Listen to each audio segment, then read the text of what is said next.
चलिए भाई। So hello everyone and good morning सभी को। उम्मीद करता हूँ मेरी वॉइस प्रॉपर आ रही होगी सभी तक। एक बार कंफर्म करेंगे।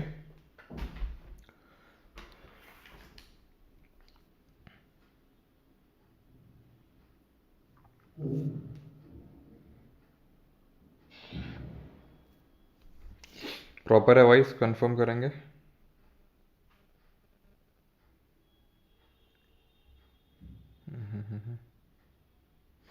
शिल्पा शेट्टी कहाँ दिख रही है भाई तुम लोगों को? हैं? सबको शिल्पा शेट्टी समझते हो क्या? रवीना टंडन को ट्विंकल खन्ना क्यों?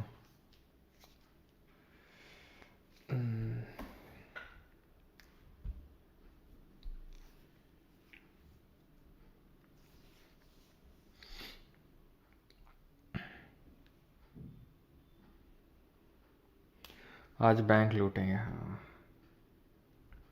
हाँ, सुष्मिता सेन है। बिल्कुल सही जवाब। 7 करोड़। चलो भाई तो शुरू करें। रिकॉर्डिंग ऑन कर लो। नहीं नहीं, गोविंदा कहाँ है? गोविंदा अच्छा गोविंदा वाले क्या? अच्छा अच्छा बेटा, सारी आंखें देख के रखे हो हैं गोविंदा वाली आंखें। गोविंदा आजकल अवतार में काम कर रहे हैं। ये कहाँ आंखें आंखें में तुमको लगाया पड़े उनको है? चलो तो शुरू करते हैं आज का लेक्चर। और आज का लेक्चर जो है जान ही गए हैं, ये आँखें, ये ह्यूमन आई के बारे में हम लोग पढ़ेंगे। तो ह्यूमन आई एंड विजन इस चैप्टर का नाम है, जिसमें कि आपको ये लग रहा होगा कि सर ये तो बायो का टॉपिक है, फिज़िक्स में क्यों पढ़ा रहे हैं? नहीं नहीं, फिज़िक्स का ही टॉपिक है एक्चुअल में। यहाँ पे हम और भी बहुत सारी चीज़ें देखने वाले हैं other than the human I, like आपका स्कैटरिंग, डिस्पर्जन, ये सारी रिफ्रैक्शन, ये सारी चीज़ें भी इस लेक्चर में, टोटल इंटरनल रिफ्लेक्शन, ये भी इस आज के लेक्चर में देखने वाले हैं। ठीक है, तो और भी काफ़ी सारी चीज़ें हैं। वॉइस लो है तो बेटा अपना वॉल्यूम पावर जो बटन होता है उसको बढ़ा के हाई कर लो, क्योंकि अगर हम ज़्यादा गेन हाई करते ना तो फिर आवाज़ वो भरभराने टाइप लगती है, अजीब से भर भर भर टाइप ज़्यादा तेज़ बोलने पर। सर एसएससी को गरियाई है, क्या बताएं। थोड़ा तो मन कर तो रहा है, लेकिन अब सुबह सुबह कौन मुंह ख़राब करे। कुछ बोलूँगा तो विवाद हो जाएगा। खैर शुरू करते हैं ह्यूमन आई एंड विजन को। और सबसे पहले ओरिजिनल जो स्टूडेंट्स हमारे हिंदी मीडियम वाले हैं, बैच में हैं, आपके प्राइवेट टेलीग्राम ग्रुप में जाइए, आपको पता होगा। ठीक है, खोलिए उस पीडीएफ को और वहाँ पर आपको पूरा हिंदी में मिल जाएगा, जो भी पूरा स्ट्रक्चर है, डायग्राम में सारी चीज़ें। ऑल राइट, ठीक है, तो शुरू करते हैं। ये हमारी ह्यूमन आई है। अब ह्यूमन आई में आपको बहुत सारी चीज़ें देखने को मिल रही हैं, है ना, बहुत सारी चीज़ें देखने को मिल रही हैं। हम एक एक करके सारी चीज़ों के बारे में देखने वाले हैं, समझने वाले हैं। ठीक है, अब या तो पहले ऐसा मैं करता हूँ, रुक जाओ। अब तुम लोग को तो पता ही है यार कि अब क्या ही तुम लोगों से छुपा है कि पिकासो और ये सब जो हैं आइडल रहे हैं मेरे। तो ड्राइंग का मुझे काफ़ी शौक़ है बचपन से ही, तो क्यों ना अपनी ड्राइंग में ही बनाए इसको। ठीक है, और खुदा ना खास्ता अगर किसी ने देख लिया तो इसके $1,000,000 प्राइज़ भी लग जाएंगे। ठीक है, चलो तो अब हम क्या कर रहे हैं, ये हमारी ह्यूमन आई है, इसको हम ड्रॉ कर रहे हैं। ठीक है, तो यहाँ पे जो सबसे पहले हमें आउटर, क्या है, सबसे आउटर कवरिंग एक तो हमें पहले जो देखने को मिलेगी, इसको हम बोलते हैं कॉर्निया। क्या बोलते हैं? इसको बोलते हैं कॉर्निया। इसके बाद अगर आप ध्यान से देखेंगे तो यहाँ पे लगी हुई है एक मसल्स, मुझे अलग अलग, क्योंकि अपने पास कलर्स की कमी नहीं है, आपको पता है। ठीक है, तो यहाँ से ये क्या है, आपकी मसल्स मान लो। ठीक है, दीज आर योर मसल्स।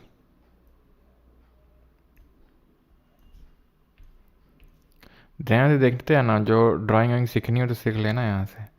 तो ये है हमारी सीलरी मसल्स, और यहाँ पे लगा हुआ है स्फेरिकल लेंस। क्या है ये? लेंस है ये, लेंस किस शेप का है? स्फेरिकल है ये, ठीक। अब होगा क्या, होगा ये कि ये कॉर्निया सबसे पहले जब लाइट एंटर करेगी हमारी आंख में तो कॉर्निया में ही एंटर करेगी, और कॉर्निया में ही लाइट का रिफ्रैक्शन होगा सबसे पहले। कॉर्निया में ही लाइट का रिफ्रैक्शन होगा, और कॉर्निया को ही आई डोनेशन के टाइम पे डोनेट किया जाता है। तो it is the outer most part, सबसे बाहरी हिस्सा है, रिफ्रैक्शन करता है। और आई जब आई डोनेशन की जब हम बात करते हैं तो ऐसा नहीं कि होता है कि पूरी सॉकेट से आँख खोल के और किसी की सॉकेट में पूरी फिट कर दी गई, क्योंकि सिर्फ कॉर्निया का काम होता है, क्योंकि उस समय सारी चीज़ें लिविंग नहीं होती हैं जब एक इंसान की डेथ होती है उसके बाद, ठीक है। अब ये एक्वस ह्यूमर कहाँ से आ गया बीच में? किसके बीच में? इस कॉर्निया और इस लेंस के बीच में एक फ्लूइड, एक द्रव्य भरा होता है जिसको बोलते हैं एक्वस ह्यूमर, ठीक है। और हिंदी नाम के लिए जैसे मैंने बताया, हिंदी मीडियम वाले स्टूडेंट्स देखते जाएंगे जिसको, जैसे इसको चच्छू जल बोलते हैं। क्या? चच्छू जल। तो ये है चच्छू जल अपना, यानी एक्वस ह्यूमर। अब ये एक्वस ह्यूमर का काम क्या होता है, ये तो अभी रुक जाओ, क्योंकि एक और फ्लूइड आएगा जिसका नाम है विट्रियस ह्यूमर, तो साथ में ही पढ़ा देंगे, ज़्यादा सही रहेगा। तो यहाँ पर हमने दो पार्ट देख लिया, ठीक। अब यहाँ पर एक सेकेंड, थोड़ा सा ऐसा करते हैं, इसको ड्राइंग थोड़ा सा ऊपर नीचे हो गई, थिंक, है ना,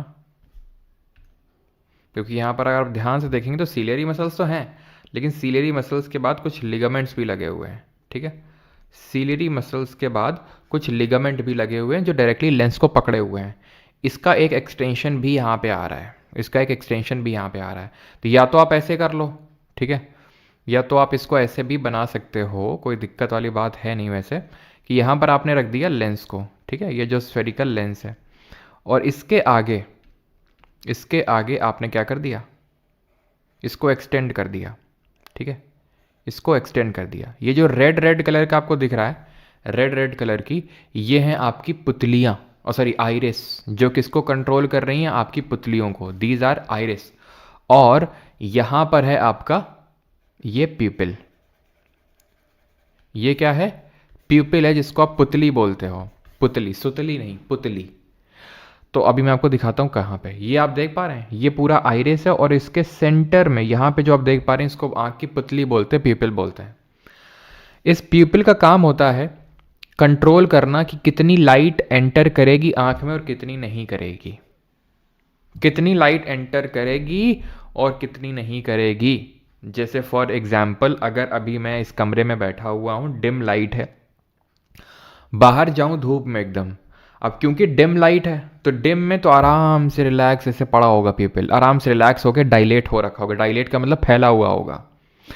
लेकिन जैसे ही मैं जाऊंगा कहाँ पे? धूप में, तो अभी तो आराम से सोया हुआ है, फैला हुआ है। जैसे ही मैं गया, उसको तो नहीं पता कि ये जाने वाला है धूप में, तो वो तो अभी पूरा खुला हुआ है, डायलेट हुआ हुआ है, पूरी जो है सनलाइट घुस जाएगी अंदर, और मैं क्या बोलूँगा? भाई आंखें चौंधी आ गई, आंखें चौंधी आ गई। सो व्हेन वी से आर आंखें गॉट चौंधिया, देन दैट मीन्स कि आर जो पीपल थे, पीपल वो डायलेटेड थे और वो पूरी लाइट को एंट्री मार रहे थे। लेकिन जब धीरे धीरे उनको पता चला हो ये धूप में आ गया है, बताता भी नहीं है, तो वो क्या करेंगे? धीरे धीरे श्रिंक कर जाएंगे, यानी कि सिकुड़ जाएंगे। तो फिर क्या होगा? तो क्योंकि नेचर में बहुत सारी लाइट है तो थोड़े से भी काम चल जाएगा, तो थोड़ा सा खुलता है, वो थोड़ा सा खुलेगा।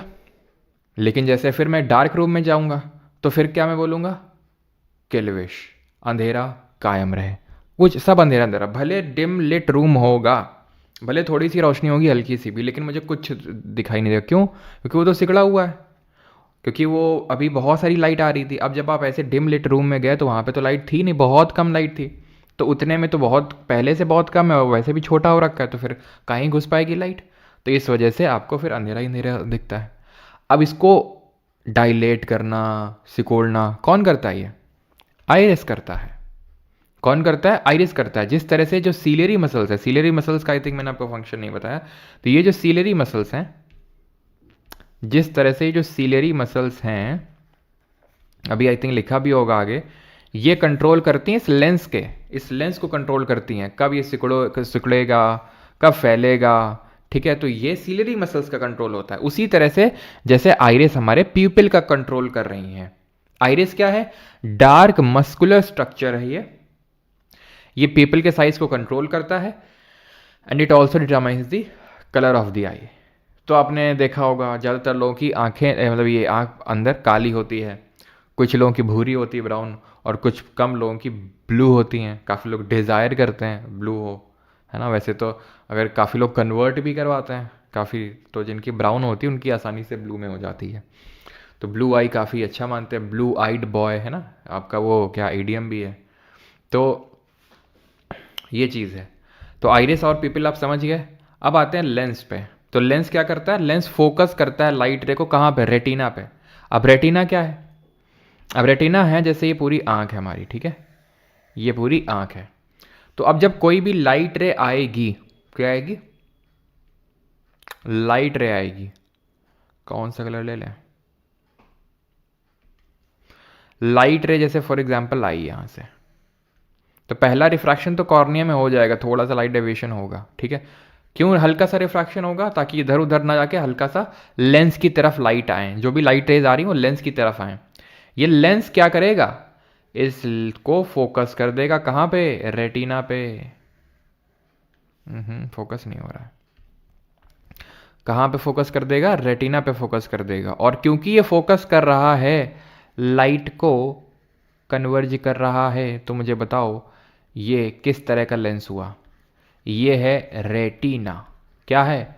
रेटिना, जहां पर आपकी लाइट रे फोकस होती है, कन्वर्ज होती है। अब ये किस तरह का लेंस हुआ अपना? ये हुआ आपका कॉन्वेक्स लेंस, क्योंकि कल मैंने आपको बताया था कन्वर्जिंग लेंस होता है आपका कॉन्वेक्स, और कन्वर्जिंग मिरर कौन सा होता है बताइए जरा कमेंट में। तो स्फेरिकल लेंस जो है हमारा ये है, ठीक है। रेटिना, रेटिना क्या है? जान लिया, it is the spot where image is formed. Here optical energy is converted into electrical energy. Rod cell और कोन सेल प्रेजेंट होते हैं। अब ध्यान से समझना, ध्यान से समझना एक चीज पहले तो, कि अभी मैंने एक्वस ह्यूमर की चर्चा करी थी, ये जो ये भरा था ये एक्वस ह्यूमर था। अब जो भरने जा रहा हूं गाइस, ठीक है, ये जो है ये विट्रियस ह्यूमर है। ये विट्रियस ह्यूमर है। ये उतना फ्लूइड नहीं होता है जितना कि एक्वस ह्यूमर होता है। क्यों? क्योंकि ये जेली लाइक सब्सटेंस है। ये है आपका विट्रियस ह्यूमर, विट्रियस ह्यूमर है ये। और ये क्या है? ये है आपका जो येलो कलर का है, दैट इज योर, वो तो मैंने लिखा था, नहीं लिखा था, चलो, एक्वस ह्यूमर। अंतर क्या होता है दोनों में? अंतर क्या होता है दोनों में? तो अंतर ये होता है कि एक्वस ह्यूमर जो होता है अंदर भरा हुआ है किसके, मतलब सॉरी बाहर एक तरह से देखें तो कॉर्निया और लेंस के बीच में, तो इनको न्यूट्रिएंट प्रोवाइड करने का काम है इसका। किसका? एक्वस ह्यूमर का। किसको? कॉर्निया और लेंस को। मेनली कॉर्निया को न्यूट्रिएंट प्रोवाइड करता है बस ना। इसके अलावा ये थोड़ा बहुत शेप को मेंटेन करने में भी हेल्प करता है, जो हमारी आई का शेप होता है। तो विट्रियस ह्यूमर क्या करता है? विट्रियस ह्यूमर भी शेप और साइज को मेंटेन करने में, अब यहाँ पे तो भरा हुआ है, यहाँ पे कौन न्यूट्रिएंट सप्लाई करेगा और शेप मेंटेन करेगा? तो विट्रियस ह्यूमर करेगा। क्लियर है इतनी चीज? तो विट्रियस ह्यूमर लेंस और रेटिना के बीच में है, और एक्वस ह्यूमर कॉर्निया और लेंस के बीच में, और दोनों का काम क्या है वो भी आप समझ गए। एक्वस ह्यूमर ज्यादा फ्लूइड नेचर का होता है, विट्रियस ह्यूमर थोड़ा सा जेली लाइक होता है। ये चीज आपको समझ में आई? और साथ ही साथ रिफ्रैक्शन में तो हेल्प करता ही है विट्रियस ह्यूमर, है ना। रेटिना पे जो इमेज का फॉर्मेशन होता है, रेटिना पे जो इमेज का फॉर्मेशन होता है, जो प्रतिबिंब बनता है, वो कैसा होता है? लेंस के दूसरी साइड बन रही है इमेज, तो कैसी इमेज होगी? कमेंट करके मुझे आप बताएंगे। लेंस के दूसरी साइड अगर इमेज बन रही है, प्रतिबिंब बन रहा है, तो ये किस तरह का प्रतिबिंब होगा? ये होगा रियल इमेज। ये होगा रियल इमेज, क्योंकि मिरर के जहां पर ऑब्जेक्ट रखा है उस साइड में अगर बन जाती इमेज मिरर के केस में, तो वो रियल होता है, लेंस में ऑपोजिट। और अगर रियल है तो इन्वर्टेड होगी। ये तो विधि का विधान है कि नहीं? कि भाई रियल अगर कोई इमेज है, कल मैंने बताया था, तो इन्वर्टेड होगी, और अगर वर्चुअल है तो इरेक्ट होगी। तो सर उल्टी इमेज बनती है क्या हमारी आंख में? जी उल्टी बनती है, लेकिन हमें तो लोग सीधे दिखते हैं। इसलिए दिखते हैं क्योंकि आंख नहीं देखती है तुम्हारी। आंख नहीं देखती है। क्या बात कर रहे हैं sir? My whole life was a lie? Yes, your whole life was a lie. क्यों? क्योंकि अभी बताते हैं, यहाँ पर हमारी एक नर्व्स होती है, ऑप्टिक नर्व्स, जिसको ट्रांसफर करेंगे। यहाँ तक समझ में आया? Iris people, lens, retina, clear हो गया मैं, ठीक है। ब्लाइंड स्पॉट क्या होता है? ब्लाइंड स्पॉट क्या होता है? ब्लाइंड स्पॉट वो स्पॉट होता है जहां से ऑप्टिक नर्व्स अटैच होती हैं और वो इस पिक्चर जो क्लिक हुई है उसको लेकर जाती हैं दिमाग की तरफ। समझे? अभी हमारी आंख नहीं देखती है, रेटिना में इमेज का फॉर्मेशन हुआ, उसके बाद क्या है? उसके बाद यहाँ पर इस तरह से ऑप्टिक नर्व्स अटैच हैं, और जहाँ पर ऑप्टिक नर्व्स अटैच होती हैं वो ब्लाइंड स्पॉट कहलाता है, जहाँ पर कोई इमेज नहीं बनती है। तो ये ऑप्टिक नर्व्स कहाँ तक जाएंगी? हमारे ब्रेन तक, हमारे दिमाग तक, और देखता दिमाग है, ब्रेन देखता है। यानी कि अगर आपको ऑप्टिक नर्व्स अगर डैमेज हो गई तो चाहे भले आपका लेंस कितना अच्छा है, आंखें आपकी कितनी अच्छी हैं, आप अंधे हो जाएंगे, आप कुछ नहीं देख पाएंगे। और अनफॉर्चुनेटली आज तक, अभी तक इन ऑप्टिक नर्व्स को ठीक करने का कोई इलाज नहीं हुआ है अभी। अगर मान लो ऑप्टिक नर्व्स आपकी डैमेज हो गई, और अभी हम देखेंगे किन किन केसेस में डैमेज होती हैं, तो अभी तक किसका कोई इलाज नहीं कि आपकी ऑप्टिक नर्व्स को फिर से रिस्टोर कर दिया जाए। ठीक, तो ब्लाइंड स्पॉट जहां पर रेटिना को मीट करती हैं ये हमारा, तो वहां पे इमेज फॉर्मेशन नहीं होता है ना। What is power of accommodation, ये मैं आपको बताऊं उससे पहले मैं जानना चाहूंगा सभी से कि क्या यहां तक क्लियर है सभी को, कोई डाउट तो नहीं है?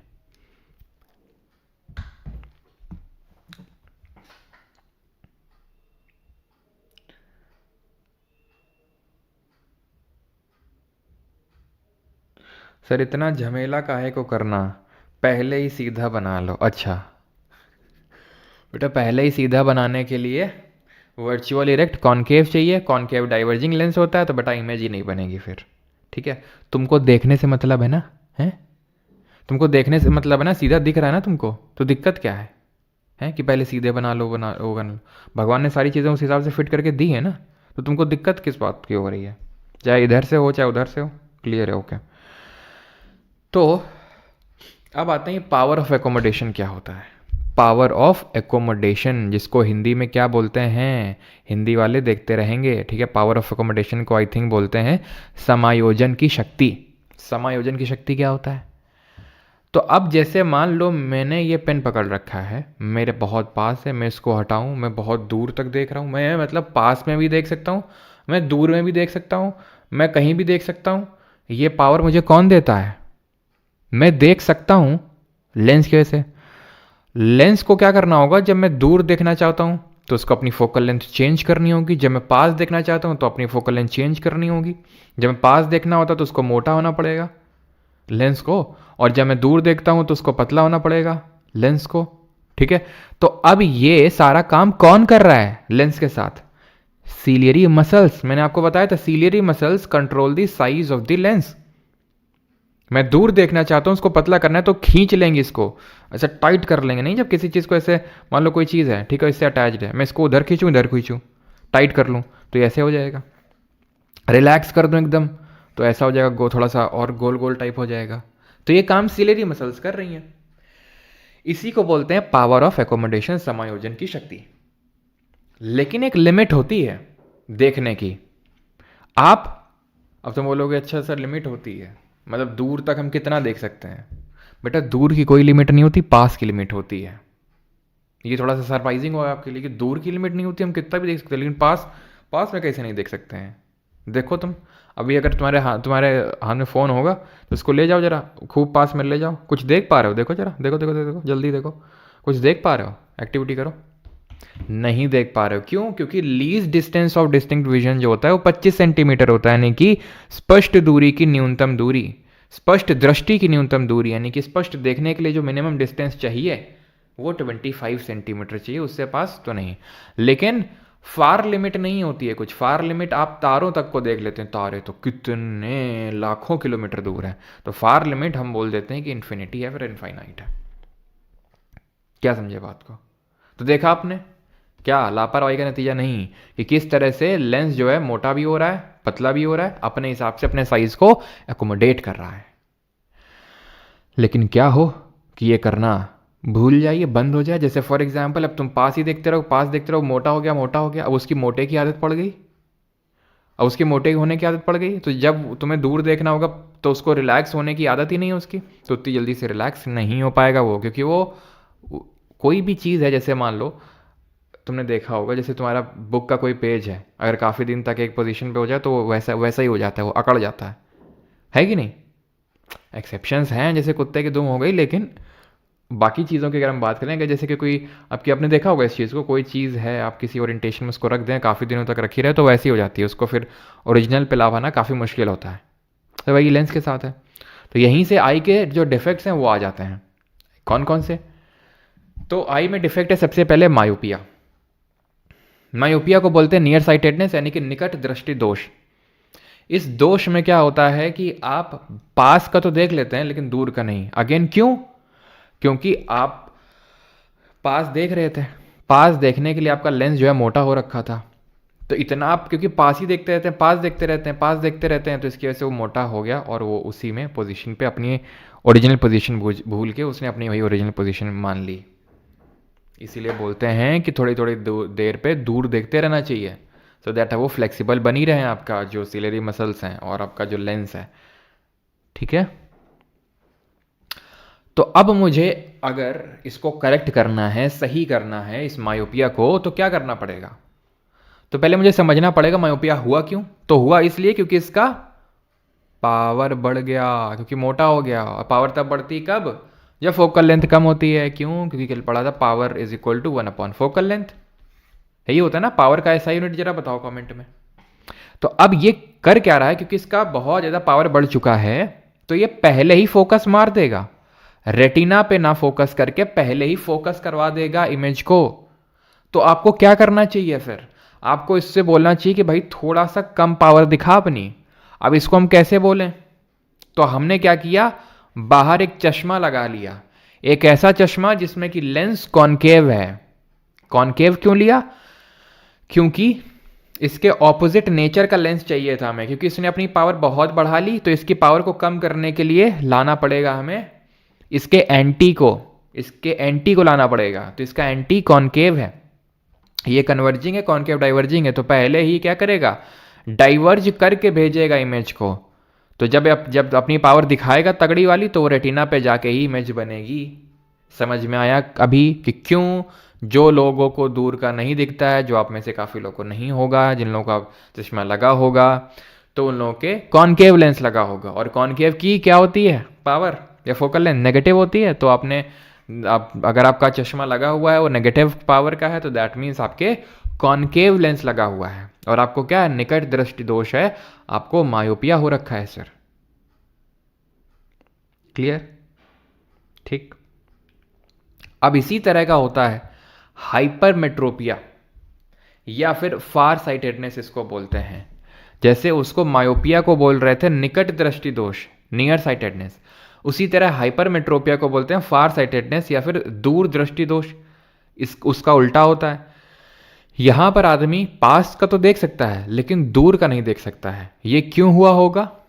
क्योंकि आपका जो लेंस है वो बहुत ज़्यादा, आपकी सीलियरी मसल्स किसी कारणवश टाइट हो गई होंगी, तो आपका जो लेंस है वो राउंड होने की बजाय थोड़ा सा ज़्यादा हल्का सा, हम बोल सकते हैं कि वो ऐसा ना हो के वो थोड़ा सा ऐसा हो गया है ना, यानी उसकी फोकल लेंथ बढ़ गई लेकिन पावर घट गई है। अब अगर पावर घट गई है, बेचारे के पास पावर नहीं, थोड़ी और पावर दे देंगे, यानी कि कॉन्वेक्स लेंस लगा देंगे, तो हाइपरमेट्रोपिया ठीक हो जाएगा। क्योंकि हाइपरमेट्रोपिया के केस में क्योंकि पावर कम है, तो जो इमेज बनेगी वो बियॉन्ड दी रेटिना और बिहाइंड दी रेटिना बनेगी। क्योंकि बिहाइंड द रेटिना बनेगी, इसलिए हमें उसकी पावर को बढ़ाने के लिए कॉन्वेक्स लेंस यानी कि सेम नेचर का लेंस लगाना पड़ेगा, यानी कॉन्वर्जिंग लेंस, और वो इमेज रेटिना पे बन जाएगी। कई बार आपने देखा होगा आपके घर में, अगर आपके जैसे बड़े पापा या फिर दादा दादी, तो उनके जो चश्मे होते हैं कुछ इस तरह के होते हैं। देखे आपने इससे कितने लोग देखे बताओ? इनको बोलते हैं बाईफोकल लेंस। ये इसलिए यूज किए जाते हैं क्योंकि जब दूर का भी ना दिख रहा हो और पास का भी ना दिख रहा हो, मतलब कि आपका जो पावर ऑफ एकोमोडेशन है वो चला जा चुका है। क्यों? आपकी सीलियरी मसल्स जल्दी जल्दी ना तो वो कर पा रही है, नहीं कि सिकोड़ पा रही हैं, ना तो खींच पा रही हैं, वो कुछ नहीं कर पा रही हैं, वो वैसे की वैसे ही हो गई हैं। लेंस वैसा का वैसा ही है, तो एक पॉइंट तक मतलब एक दूरी में तो सही दिखता है आपको, थोड़ा सा दूर ले जाने पे, थोड़ा पास लाने पे, लेकिन बहुत दूर कर दिया तो उसके लिए लेंस को क्या करना पड़ेगा? लेंस को ऐसा होना पड़ेगा पतला, वो हो नहीं पाता है। पास लाना पड़ेगा तो लेंस को थोड़ा होना पड़ेगा मोटा, वो हो नहीं पाता है क्योंकि सिलेरी मसल ढंग से फंक्शन कर नहीं पा रही, क्योंकि एज हो गई आपकी काफ़ी ज़्यादा। जरा नहीं 55 प्लस में ही हो, 50 प्लस, अभी तो 40 प्लस में भी देखने को मिलने लगा है, ठीक है, 40 प्लस में ही। तो यूजुअली 50 प्लस में अधेड़ उम्र के जो लोग होते हैं तो उनमें देखने को मिलता है। तो क्या हो रहा है, सिलेरी मसल्स की जो फ्लेक्सिबिलिटी चली गई है, इसकी वजह से ना तो पास का दिख रहा है ना दूर का दिख रहा है। तो क्या करना पड़ेगा, एक ऐसा चश्मा देना पड़ेगा जो कॉनकेव भी हो जिसमें, और जिसमें कॉन्वेक्स भी हो। तो अगर दूर का देखना है तो दूर का देखने के लिए हमने कैसे लेंस का यूज़ किया था, कॉनकेव। तो यहां पर यूज़ करते हैं कॉनकेव लेंस। और पास का देखना होता है, जब दूर का नहीं जब पास का नहीं दिखता दूर का दिखता तो कॉन्वेक्स यूज़ किया था। तो यहाँ नीचे जो होता है वो कॉन्वेक्स होता है। तो जब ऊपर कॉनकेव और नीचे इस तरह से कॉन्वेक्स लगा देते हैं, तो जिन लोगों को भी प्रेस बायोपिया हो रखा होता है उनका प्रेस बायोपिया ठीक हो जाता है। क्लियर? यहां तक किसी कोई डाउट हो तो बताएं।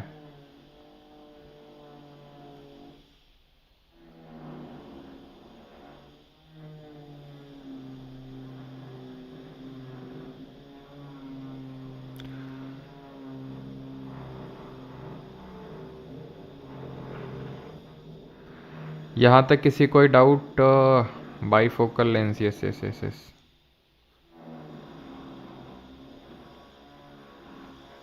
चलो, ठीक तो नहीं होता, मतलब दिख जाता है, ठीक तो कर नहीं पाते, डॉक्टर मना करते हैं कि ठीक नहीं हो पाएगा।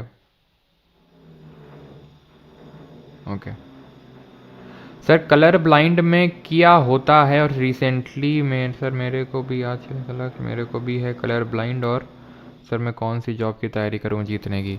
तो अजीत जी, जिसमें भी जिसमें भी आपका कलर ब्लाइंडनेस ये ना मांगते हो, ठीक है, मेडिकल्स में चेक ना करते हो, वो आप करिएगा, ठीक है, क्योंकि फिर नहीं तो आपको दिक्कत होगी। और बाकी कलर ब्लाइंडनेस क्यों होता है वो बताऊंगा, बिकॉज अभी रेटिना में जो हमारी दो तरह की सेल्स होती हैं, रॉड सेल और कोन सेल, तो इनमें कोन सेल हमारी नहीं होती हैं, तो उसकी वजह से होता है कलर ब्लाइंडनेस, जेनेटिक होता है वो, और अभी हम देखेंगे उसके बारे में, ठीक है। और अभी आप टेस्ट भी कर लोगा, मैं आपके लिए टेस्ट भी रखा है, आप सभी को पता लग जाएगा कि आप कलर ब्लाइंड हैं या नहीं है, अभी पता लग जाएगा आपको, ठीक है। डिफेक्ट्स ऑफ आई की चर्चा कर रहे हैं सर, ठीक है, तो ग्लाकोमा ट्रैकोमा की भी चर्चा कर लेते हैं। तो एक सेकंड रुकिएगा बस।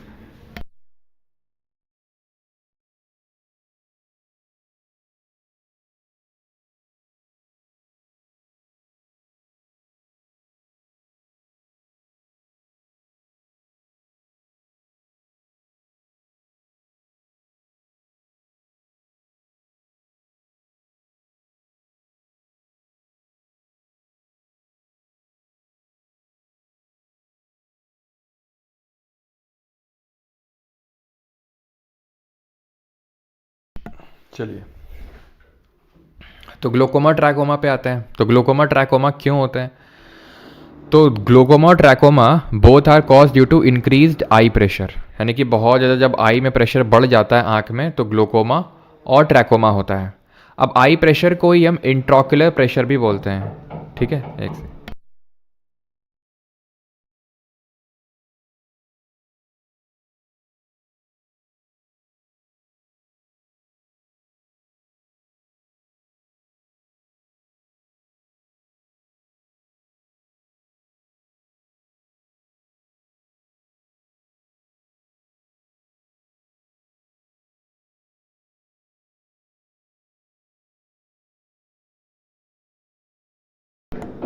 चलिए, तो दोनों जो होते हैं ये ग्लोकोमा ट्रैकोमा दो ऐसे डिफेक्ट्स होते हैं जब आंख में बहुत ज़्यादा क्या होता है, प्रेशर बढ़ जाता है, ठीक है, इसी को ही हम बोलते हैं इंट्रॉक्युलर प्रेशर, ठीक है, इसी को बोलते हैं इंट्रॉक्युलर प्रेशर। अब ये प्रेशर बढ़ता क्यों है, थोड़ा सा यार मुझे टाइम दोगे, मैं इसको थोड़ा सा बंद करवा दूँ, थोड़ा बैकग्राउंड आई थिंक ज़्यादा आ रहा होगा आप लोगों को।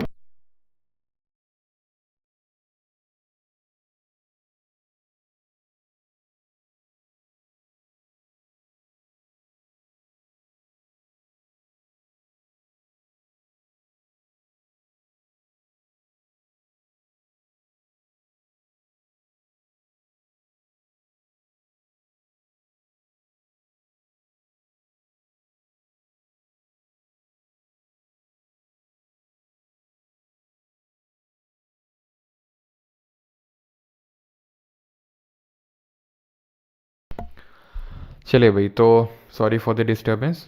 तो अभी आते हैं ग्लोकोमा और ट्रैकोमा पे। तो ग्लोकोमा और ट्रैकोमा दोनों क्यों होते हैं? क्योंकि जब हमारी आई पे, जब आँख में प्रेशर बहुत ज़्यादा बढ़ जाता है। अब प्रेशर क्यों बढ़ता है वो समझिए। होता क्या है कि जो अभी मैंने एक्वस ह्यूमर आपको यहाँ पर फ्लूइड बताया था, ठीक है, ये जो एक्वस ह्यूमर मैंने आपको फ्लूइड बताया था, तो ये पूरा यहाँ पर प्रॉपर तरीके से फ्लो होता है। लेकिन किसी की वजह से, किसी चीज़ की वजह से अगर मान लो ब्लॉकेज हो जाए, यहाँ पर फ्लूइड प्रॉपरली पास ना हो सके, तो यहाँ का जो इंट्राक्युलर प्रेशर होता है, जो आई का प्रेशर होता है, वो मेंटेन नहीं हो पाता है, जिसकी वजह से जो ऑप्टिक नर्व्स हैं, जो क्या कर रही हैं, जो सिग्नल को कैरी करके ले जा रही है हमारे ब्रेन तक, they are connected to brain. ठीक है, brain sees the object and not the eye, वो अभी हम लोगों ने देखा। तो ये ऑप्टिक नर्व्स हो जाती हैं इस केस में डैमेज, और जब हो जाती हैं डैमेज तो उस केस में हो जाता है आपको ग्लोकोमा। ठीक है, ग्लोकोमा इसको बोलते हैं। और आई का प्रेशर मेजर किया जाता है टोनोमीटर से। ठीक है, टोनोमीटर से क्या किया जाता है, आपके आई के प्रेशर को मेजर किया जाता है। ये जनरली हेरिडिटरी होता है, यानी कि वंशानुगत होता है, अनुवांशिक होता है। यानी अगर आपको हुआ ग्लोकोमा तो इसका मतलब है कि फैमिली हिस्ट्री आपकी है। ज़रूरी नहीं कि हो, किसी किसी केस में क्या होता है कि आपका आई का प्रेशर इसलिए भी बढ़ सकता है क्योंकि कुछ एक्सीडेंट वगैरह कुछ हो गया हो जिससे कि आपकी आई में इम्पैक्ट आया हो। तो आई के इम्पैक्ट आने की वजह से अगर आपका कुछ ब्लॉकेज हो गया वहाँ पर, तो फिर उस केस में क्या किया जाता है, उस केस में मतलब होता है कि आपका आई का प्रेशर मैनेज नहीं होता है, आपकी ऑप्टिक नर्व्स डैमेज होती हैं। अब जब आपकी ऑप्टिक नर्व्स डैमेज होती हैं तो वो अभी हमने देखा कि आँख नहीं देखती है, हमारा ब्रेन देखता है, तो वहाँ तक इमेज नहीं पहुँचेगी और आपका जो विजन है वो डैमेज होने लगता है। और यहाँ पर ग्लोकोमा में क्या होता है, सबसे पहले पेरिफेरल जो विजन होता है वो कम होना शुरू होता है। पेरिफेरल विजन का मतलब है साइड विजन।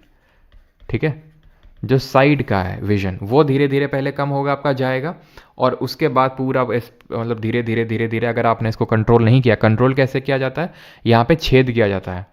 यूजुअली जो आपके ये आइरिस हैं, यहाँ पे छेद कर दिया जाएगा, जिसकी वजह से यहाँ से अब एक्स्ट्रा वाटर जो है फ्लो, ये सॉरी वाटर नहीं, एक्स्ट्रा जो एक्वस ह्यूमर है फ्लूइड है वो फ्लो होने लगेगा, और इस तरह से आई प्रेशर मेंटेन कर दिया जाता है। लेकिन it is not curable. Curable का मतलब ये है कि आपकी जो ऑप्टिक्स नर्व का जो डैमेज हुआ है उसको ठीक नहीं किया जा सकता है। जो विजन आपका चला गया है वो वापस नहीं आ सकता है, अनलाइक दी कैटरेक्ट। कैटरेक्ट में क्या होता है, कैटरेक्ट क्या होता है जिन लोगों को नहीं पता है, ये मोतियाबिंद होता है। अब मोतियाबिंद में क्या होता है कि जो आपका लेंस होता है, जो क्रिस्टलिन लेंस होता है, इसमें एक लेयर चढ़ जाती है प्रोटीन की, एक प्रोटीन की लेयर आ जाती है, परत आ जाती है, जिसकी वजह से जो विजन है वो क्लाउडी या फिर मिल्की हो जाता है। क्लाउडी या मिल्की आपका विजन हो जाता है, आसानी से ठीक हो जाता है, सर्जरी होती है, फिर से प्रॉपर हो जाता है कैटरेक्ट में। लेकिन ग्लोकोमा और ट्रैकोमा के केस में ये क्योरेबल नहीं है। एक बार डैमेज हो गया सो हो गया, आगे फर्दर डैमेज को रोका जा सकता है लेकिन रिवर्स नहीं किया जा सकता उस चीज़ को। ट्रैकोमा क्या होता है, तो जैसे मैंने बताया ग्लोकोमा जनरली हेरिडिटरी होता है, कभी कभी हो सकता है उसकी वजह से भी, यानी कि अगर कोई एक्सीडेंट वगैरह हो जाए, या फिर कभी वैसा भी हो जाता है क्योंकि इसमें होता क्या ना, मुझे भी मतलब मेरा भी काइंड ऑफ थोड़ा सा स्लाइट एक्सपीरियंस रहा है इसमें ग्लोकोमा में। मतलब ऐसा एक्सपीरियंस पता नहीं क्या था एग्जैक्टली, लेकिन होता क्या ना ग्लोकोमा में, जैसे आप कोई भी लाइट सोर्स देखते हो, जैसे फॉर एग्जांपल बल्ब जल रहा है या फिर चांद है, ठीक है, मून है, कोई भी लाइट हो, तो उसके सोर्स के अराउंड क्या ना रेनबो सा बनने लगता है, रेनबो से बनने लगता है। तो एक टाइम मतलब कुछ अभी लगभग आई थिंक 3 साल पहले, 4 साल पहले, ऐसे कुछ टाइम की बात है कि मतलब मेरे साथ भी ऐसे सेम प्रॉब्लम होने लगा था, एक आँख में, दोनों में नहीं, एक आँख में। ठीक है, तो जब मैंने गया, ठीक है, तो टोनोमीटर से, एक मतलब आई थिंक टोनोमीटर ही था वो, अभी तो नए नए काफ़ी आ चुके इक्विपमेंट, तो टोनोमीटर से नहीं, वो क्या करते हैं आपकी आँख में, इसमें क्या होता है ना, मतलब आपको लगेगा सुनने में बड़ा अजीब सा, आँख में वेट टांगते हैं। अब आपको लग रहा होगा वेट है, अजीब सा लग रहा होगा, लेकिन बहुत स्लाइट छोटा सा वेट होता है, और उससे वो क्या करते हैं प्रेशर को मेजर करते हैं। तो जब मैंने करवाया था इनिशियली, क्योंकि मैं एकदम वो हो गया था कि क्यों ऐसा रेनबो रेनबो टाइप बन रहा है, तो फिर प्रेशर बहुत इंक्रीज्ड प्रेशर आया था मेरी आँख में, जो आई थिंक लेफ्ट या राइट में से कोई एक थे, मुझे याद नहीं है, एक ही आँख में था वो थोड़ा सा ज़्यादा। तो जब मतलब ये 1-2 दिन रहा, 2 दिन, तो मतलब थोड़ा सा मैं हुआ कि भाई क्यों ऐसा हो रहा है। ठीक है, और जब मैंने चेक करवाया तो आई का प्रेशर काफ़ी बढ़ा निकला, और उन्होंने बोला ग्लोकोमा है। ठीक है, और फिर जब मैंने सर्च किया यूट्यूब वगैरह में ग्लोकोमा क्या कैसा क्या होता है, तो आई वॉज लाइक कि भाई इतना ज़्यादा होता है क्या, मुझे पता था हाँ ग्लूकोमा होता है आई का डिजीज़, लेकिन ये क्यूरेबल नहीं होता, और ये मतलब धीरे धीरे आपका पूरा विजन चला जाता है और कभी वापस नहीं आता। तो काफ़ी मैं डर गया था। फिर मतलब बाकी एक और में दिखाया हॉस्पिटल में, फिर एक और में, तो तब मतलब उन्होंने बोला कि प्रेशर तो है आपके यहाँ का ज़्यादा, लेकिन हम भी नहीं समझ पा रहे हैं कि ये क्योंकि बाकी सब तो जो अंदर का सब है जो होना चाहिए वो तो सब कुछ ठीक है, फिर क्यों आई का प्रेशर बढ़ रहा है। तो उसने फिर बोला कि अब स्ट्रेस ज़्यादा लेते हैं क्या। ठीक है, मैंने कहा हाँ थोड़ा तो लेते हैं, मतलब इस टाइम पे थोड़ा सा स्ट्रेसफुल कुछ कंडीशंस चल रही थी। तो फिर उसने बोला कि ये मतलब दवा वगैरह दी उसने इसको ठीक करने के लिए नहीं, स्ट्रेस को मैनेज मतलब काइंड ऑफ ये माइग्रेन को रोकने के लिए। लेकिन मैंने फॉर्चुनेटली दवा नहीं खाई। जब इस चीज़ का मुझे रियलाइजेशन हो गया, क्योंकि स्ट्रेस था और इस चीज़ का स्ट्रेस हो गया और ग्लोकोमा का, तो फिर जैसे ही मैंने उस चीज़ को ठीक किया एंड एवरीथिंग वाज फाइन, मतलब सब कुछ ठीक हो गया। तब से तो ऐसा कुछ प्रॉब्लम हुआ नहीं, क्योंकि जो स्ट्रक्चर है वो तो ठीक था आई थिंक। तो खैर ये होता है ग्लोकोमा में। बाकी बढ़ते हैं, अभी ये आप में से पूछ रहा था ना कोई कलर ब्लाइंडनेस सर क्या होती है। तो कलर ब्लाइंडनेस ये होती है कि जब बहुत सारे कलर्स के बीच में कुछ ऐसा हो उसके बीच में आप पैटर्न ऑब्जर्व ना कर सकें, है ना। मेरी एक आंख नकली है वॉलीबॉल। अच्छा अच्छा अच्छा, मौज ले लो बेटा, तुम लोग मौज लेने में आगे रहते हो, है ना। हम्म चलो तो अभी यहाँ पे पढ़ लो। देखो होता क्या है ना, रेटिना में दो तरह की सेल्स होती हैं, रॉड सेल्स और कोन सेल्स। रॉड सेल्स क्या करती हैं, जो लाइट की इंटेंसिटी होती है उसको कंट्रोल करना। लाइट की इंटेंसिटी मतलब लाइट कितनी इंटेंस है, कई लोगों को धीमे लाइट में नहीं दिखता है, तो मतलब उनकी रॉड सेल डैमेज हो रखी होती हैं लाइट की, अगर कम लाइट में भी आपको कम लाइट में ना दिखे तो। कौन सेल्स होता है जो कलर के लिए रिस्पॉन्सिबल होते हैं, सी से कौन सेल, सी से colour cell. Not present in colour blinded people. तो अगर आपकी कौन सेल्स नहीं है तो आप कलर ब्लाइंड है। अब मुझे कमेंट करके बताइए A B C D E में क्या लिखा हुआ है। बीच वाला छोड़ दीजिए, अब नीचे वाले में बताइएगा अच्छे से। 1 2 3 4 5 में क्या लिखा हुआ है, और जो जो भी मैं बताऊंगा तो मैच करते जाना। अगर गलत है तो फिर तुम कलर ब्लाइंड हो, मतलब गलत इन दी सेंस कि जैसे ये 5 है, ये 5 10 है, तो 10 में अगर मुझे एग्जैक्ट पता नहीं है, मैं अपने हिसाब से बता रहा हूँ, बस अपने हिसाब से मुझे पता नहीं, क्योंकि मैंने भी मेडिकल्स वगैरह दिए हैं, तो मुझे ही पता है कि भाई कुछ गलत तो अलाउ करते हैं वो, कुछ इक्का दुक्का गलत तो चलता है, लेकिन एक कुछ होता है थ्रेशोल्ड के बियॉन्ड, अगर आप गलत करते हो, गलत जवाब देते हो, तो फिर वो सस्पेक्शन में लेते हैं थोड़ा सा आपको। तो आई थिंक 10 में अगर आप 6 भी आंसर कर देते हो तो आई थिंक बेटर है, आपका ऐसा कलर ब्लाइंड नहीं है, ठीक है। तो देखिए, ये पहला वाला 12 है, 12 है, दूसरा वाला 8 है, ये 6 है, ये 29 है। मुझे पता नहीं है, आप जूम करके भी देख सकते हो कि आपको कितना क्लियरली दिख रहा है, कितना क्लियरली नहीं दिख रहा है। मुझे तो क्योंकि मैं सामने ही देख रहा हूँ, तो मतलब उसमें लैपटॉप में स्क्रीन में, तो मुझे तो क्लियरली दिख रहा है। 57 है ये 6 है, 6 है, ये 57 है, ये 5 है, इसके अंदर थोड़ा सा हार्ड है ये, है ना, थोड़ा सा हार्ड ऑब्जर्व करना, लेकिन ये इस तरह से बन रहा है, आप देखो अभी, है ना। ये 42 है, ठीक है, इट इज़ 42, और ये 45 है आपका, ठीक है। तो आई थिंक ज़्यादातर लोगों ने सही दिया है। मैं पास कर गया, बधाई हो भाई, तुम पास कर गए टेस्ट। तो कलर ब्लाइंड में क्या है, कौन सेल्स आपकी डैमेज हो रखी होती है, इसलिए होता है। अभी आते हैं refraction of light bye a prism, यानी कि रिफ्रैक्शन। अब हम यहाँ पर एक अलग मतलब ह्यूमन आई हमने कंप्लीट कर लिया, अपना सब कुछ हो गया ह्यूमन आई में। अब जो हम देखेंगे दैट इज रिफ्रैक्शन, डिस्पर्जन, ये सब। तो होता क्या है ना कि हम अब यहाँ पे रिफ्रैक्शन तो हमने कल ही देख लिया था कि रिफ्रैक्शन क्या होता है, लॉज ऑफ रिफ्रैक्शन क्या होते हैं। पहला लॉ क्या होता है, incidence ray, refracted ray, normal, all line same plane. और दूसरा क्या था, sine of angle of incidence, ratio of sine of angle of incidence to the sine of angle of refraction is a constant, and that is constant is refractive index is equal to n2 upon n1, अगर आपको याद हो।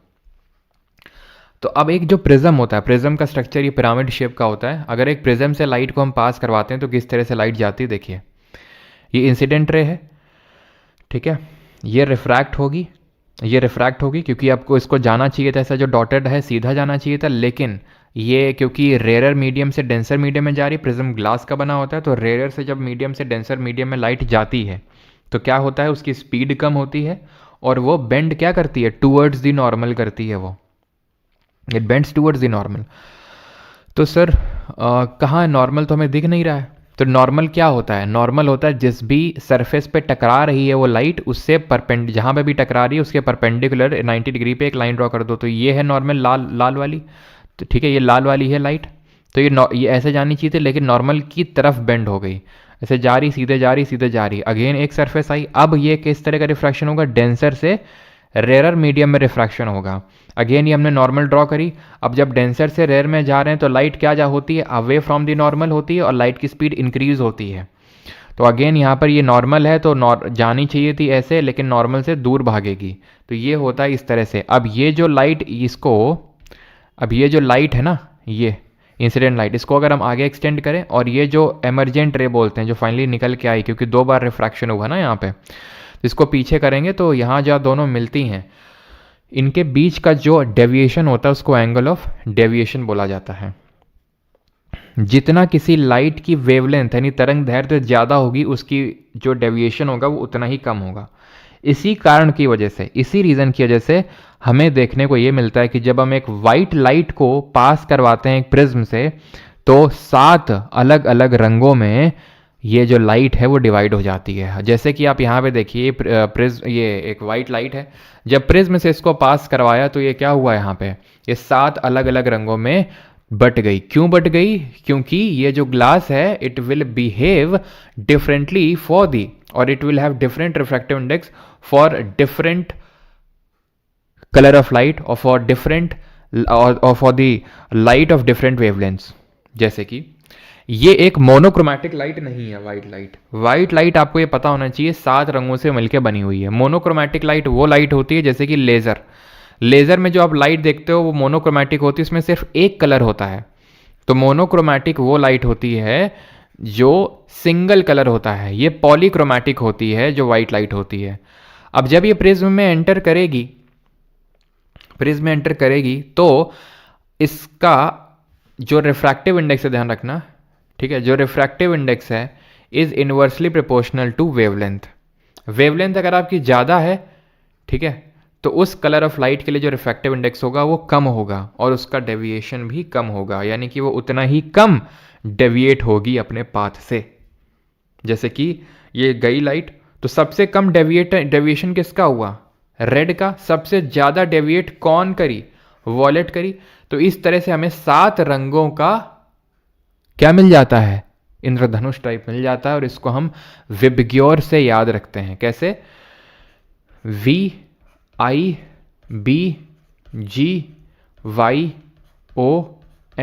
क्या बन गया, VIBGYOR. और ये order में होता है। रेड का डेविएशन सबसे कम हुआ और वॉलेट का सबसे ज़्यादा। क्यों, कि रेड की वेवलेंथ सबसे ज़्यादा थी और वॉलेट की वेवलेंथ सबसे कम थी। तो ऊपर से नीचे वाला जो ऑर्डर है वो डिक्रीजिंग वेवलेंथ का ऑर्डर है, घटती हुई तरंग दैर्ध्य का ऑर्डर है। और वेवलेंथ की एसआई यूनिट आप बताएंगे कमेंट में। तो इतनी चीज़ क्लियर कि ऊपर से जब नीचे आ रहे हैं तो वेवलेंथ डिक्रीज हो रही है। रेड की सबसे ज़्यादा, then orange, yellow, green, blue, indigo, violet. और जिसकी जितनी ज़्यादा वेवलेंथ उसका उतना कम डेविएशन, क्योंकि उसके लिए उतना ही रिफ्रैक्टिव इंडेक्स कम होगा ग्लास का, प्रिज्म का। एक चीज़ ध्यान रखना कि वेवलेंथ और फ्रीक्वेंसी इनवर्स रिलेशन रखते हैं आपस में इनवर्स रिलेशन रखते हैं। यानी कि अगर ये डिक्रीजिंग वेवलेंथ का ऑर्डर है तो इसी को मैं इंक्रीजिंग फ्रीक्वेंसी या इंक्रीजिंग एनर्जी का भी ऑर्डर बोल सकता हूं, क्योंकि फ्रीक्वेंसी और एनर्जी एक तरह से बिहेव करते हैं और दोनों अपोजिट तरह से बिहेव करते हैं वेवलेंथ से। वेवलेंथ कम तो मतलब फ्रीक्वेंसी ज़्यादा, एनर्जी ज़्यादा, ठीक है। वो एक फॉर्मूला होता है E=H न्यू, आपने पढ़ा होगा, ठीक है। न्यू क्या होता है, C/λ, तो hc/λ वो आपने पढ़ा होगा, प्लैंक्स कांस्टेंट हो सब, तो उस पर मैं नहीं जा रहा हूँ, ठीक है। तो ये चीज़ आपको याद रहेगी। अब यही कारण है कि क्यों हम जो डेंजर वेंजर के जो साइन होते हैं वो क्यों बनाते हैं रेड से, क्योंकि रेड का जो है ज़्यादा स्पीड होता है, कम रिफ्रैक्टिव इंडेक्स हुआ इसका ग्लास का, तो इसी वजह से जो भी डेंजर वगैरह के साइन होते हैं वो हम रेड से बनाते हैं, क्योंकि रेड कम डेविएशन दिखाता है, कम डेविएट करेगा, कम उसका मतलब वो क्या होता है, कम डेविएशन होगा तो मतलब ज़्यादा नहीं फैलेगा वो, ठीक है। तो इसी वजह से डेंजर के साइन कहीं भी देखोगे रेड बनाए जाते हैं। और हो सकता है कि मैं भी जो आज आपको पढ़ा रहा हूँ ना, जो तुम हमसे फिजिक्स पढ़ रहे हो सकता है वो रेड कलर की वजह से ही पढ़ रहे हो। कैसे, एक बार हुआ क्या ना,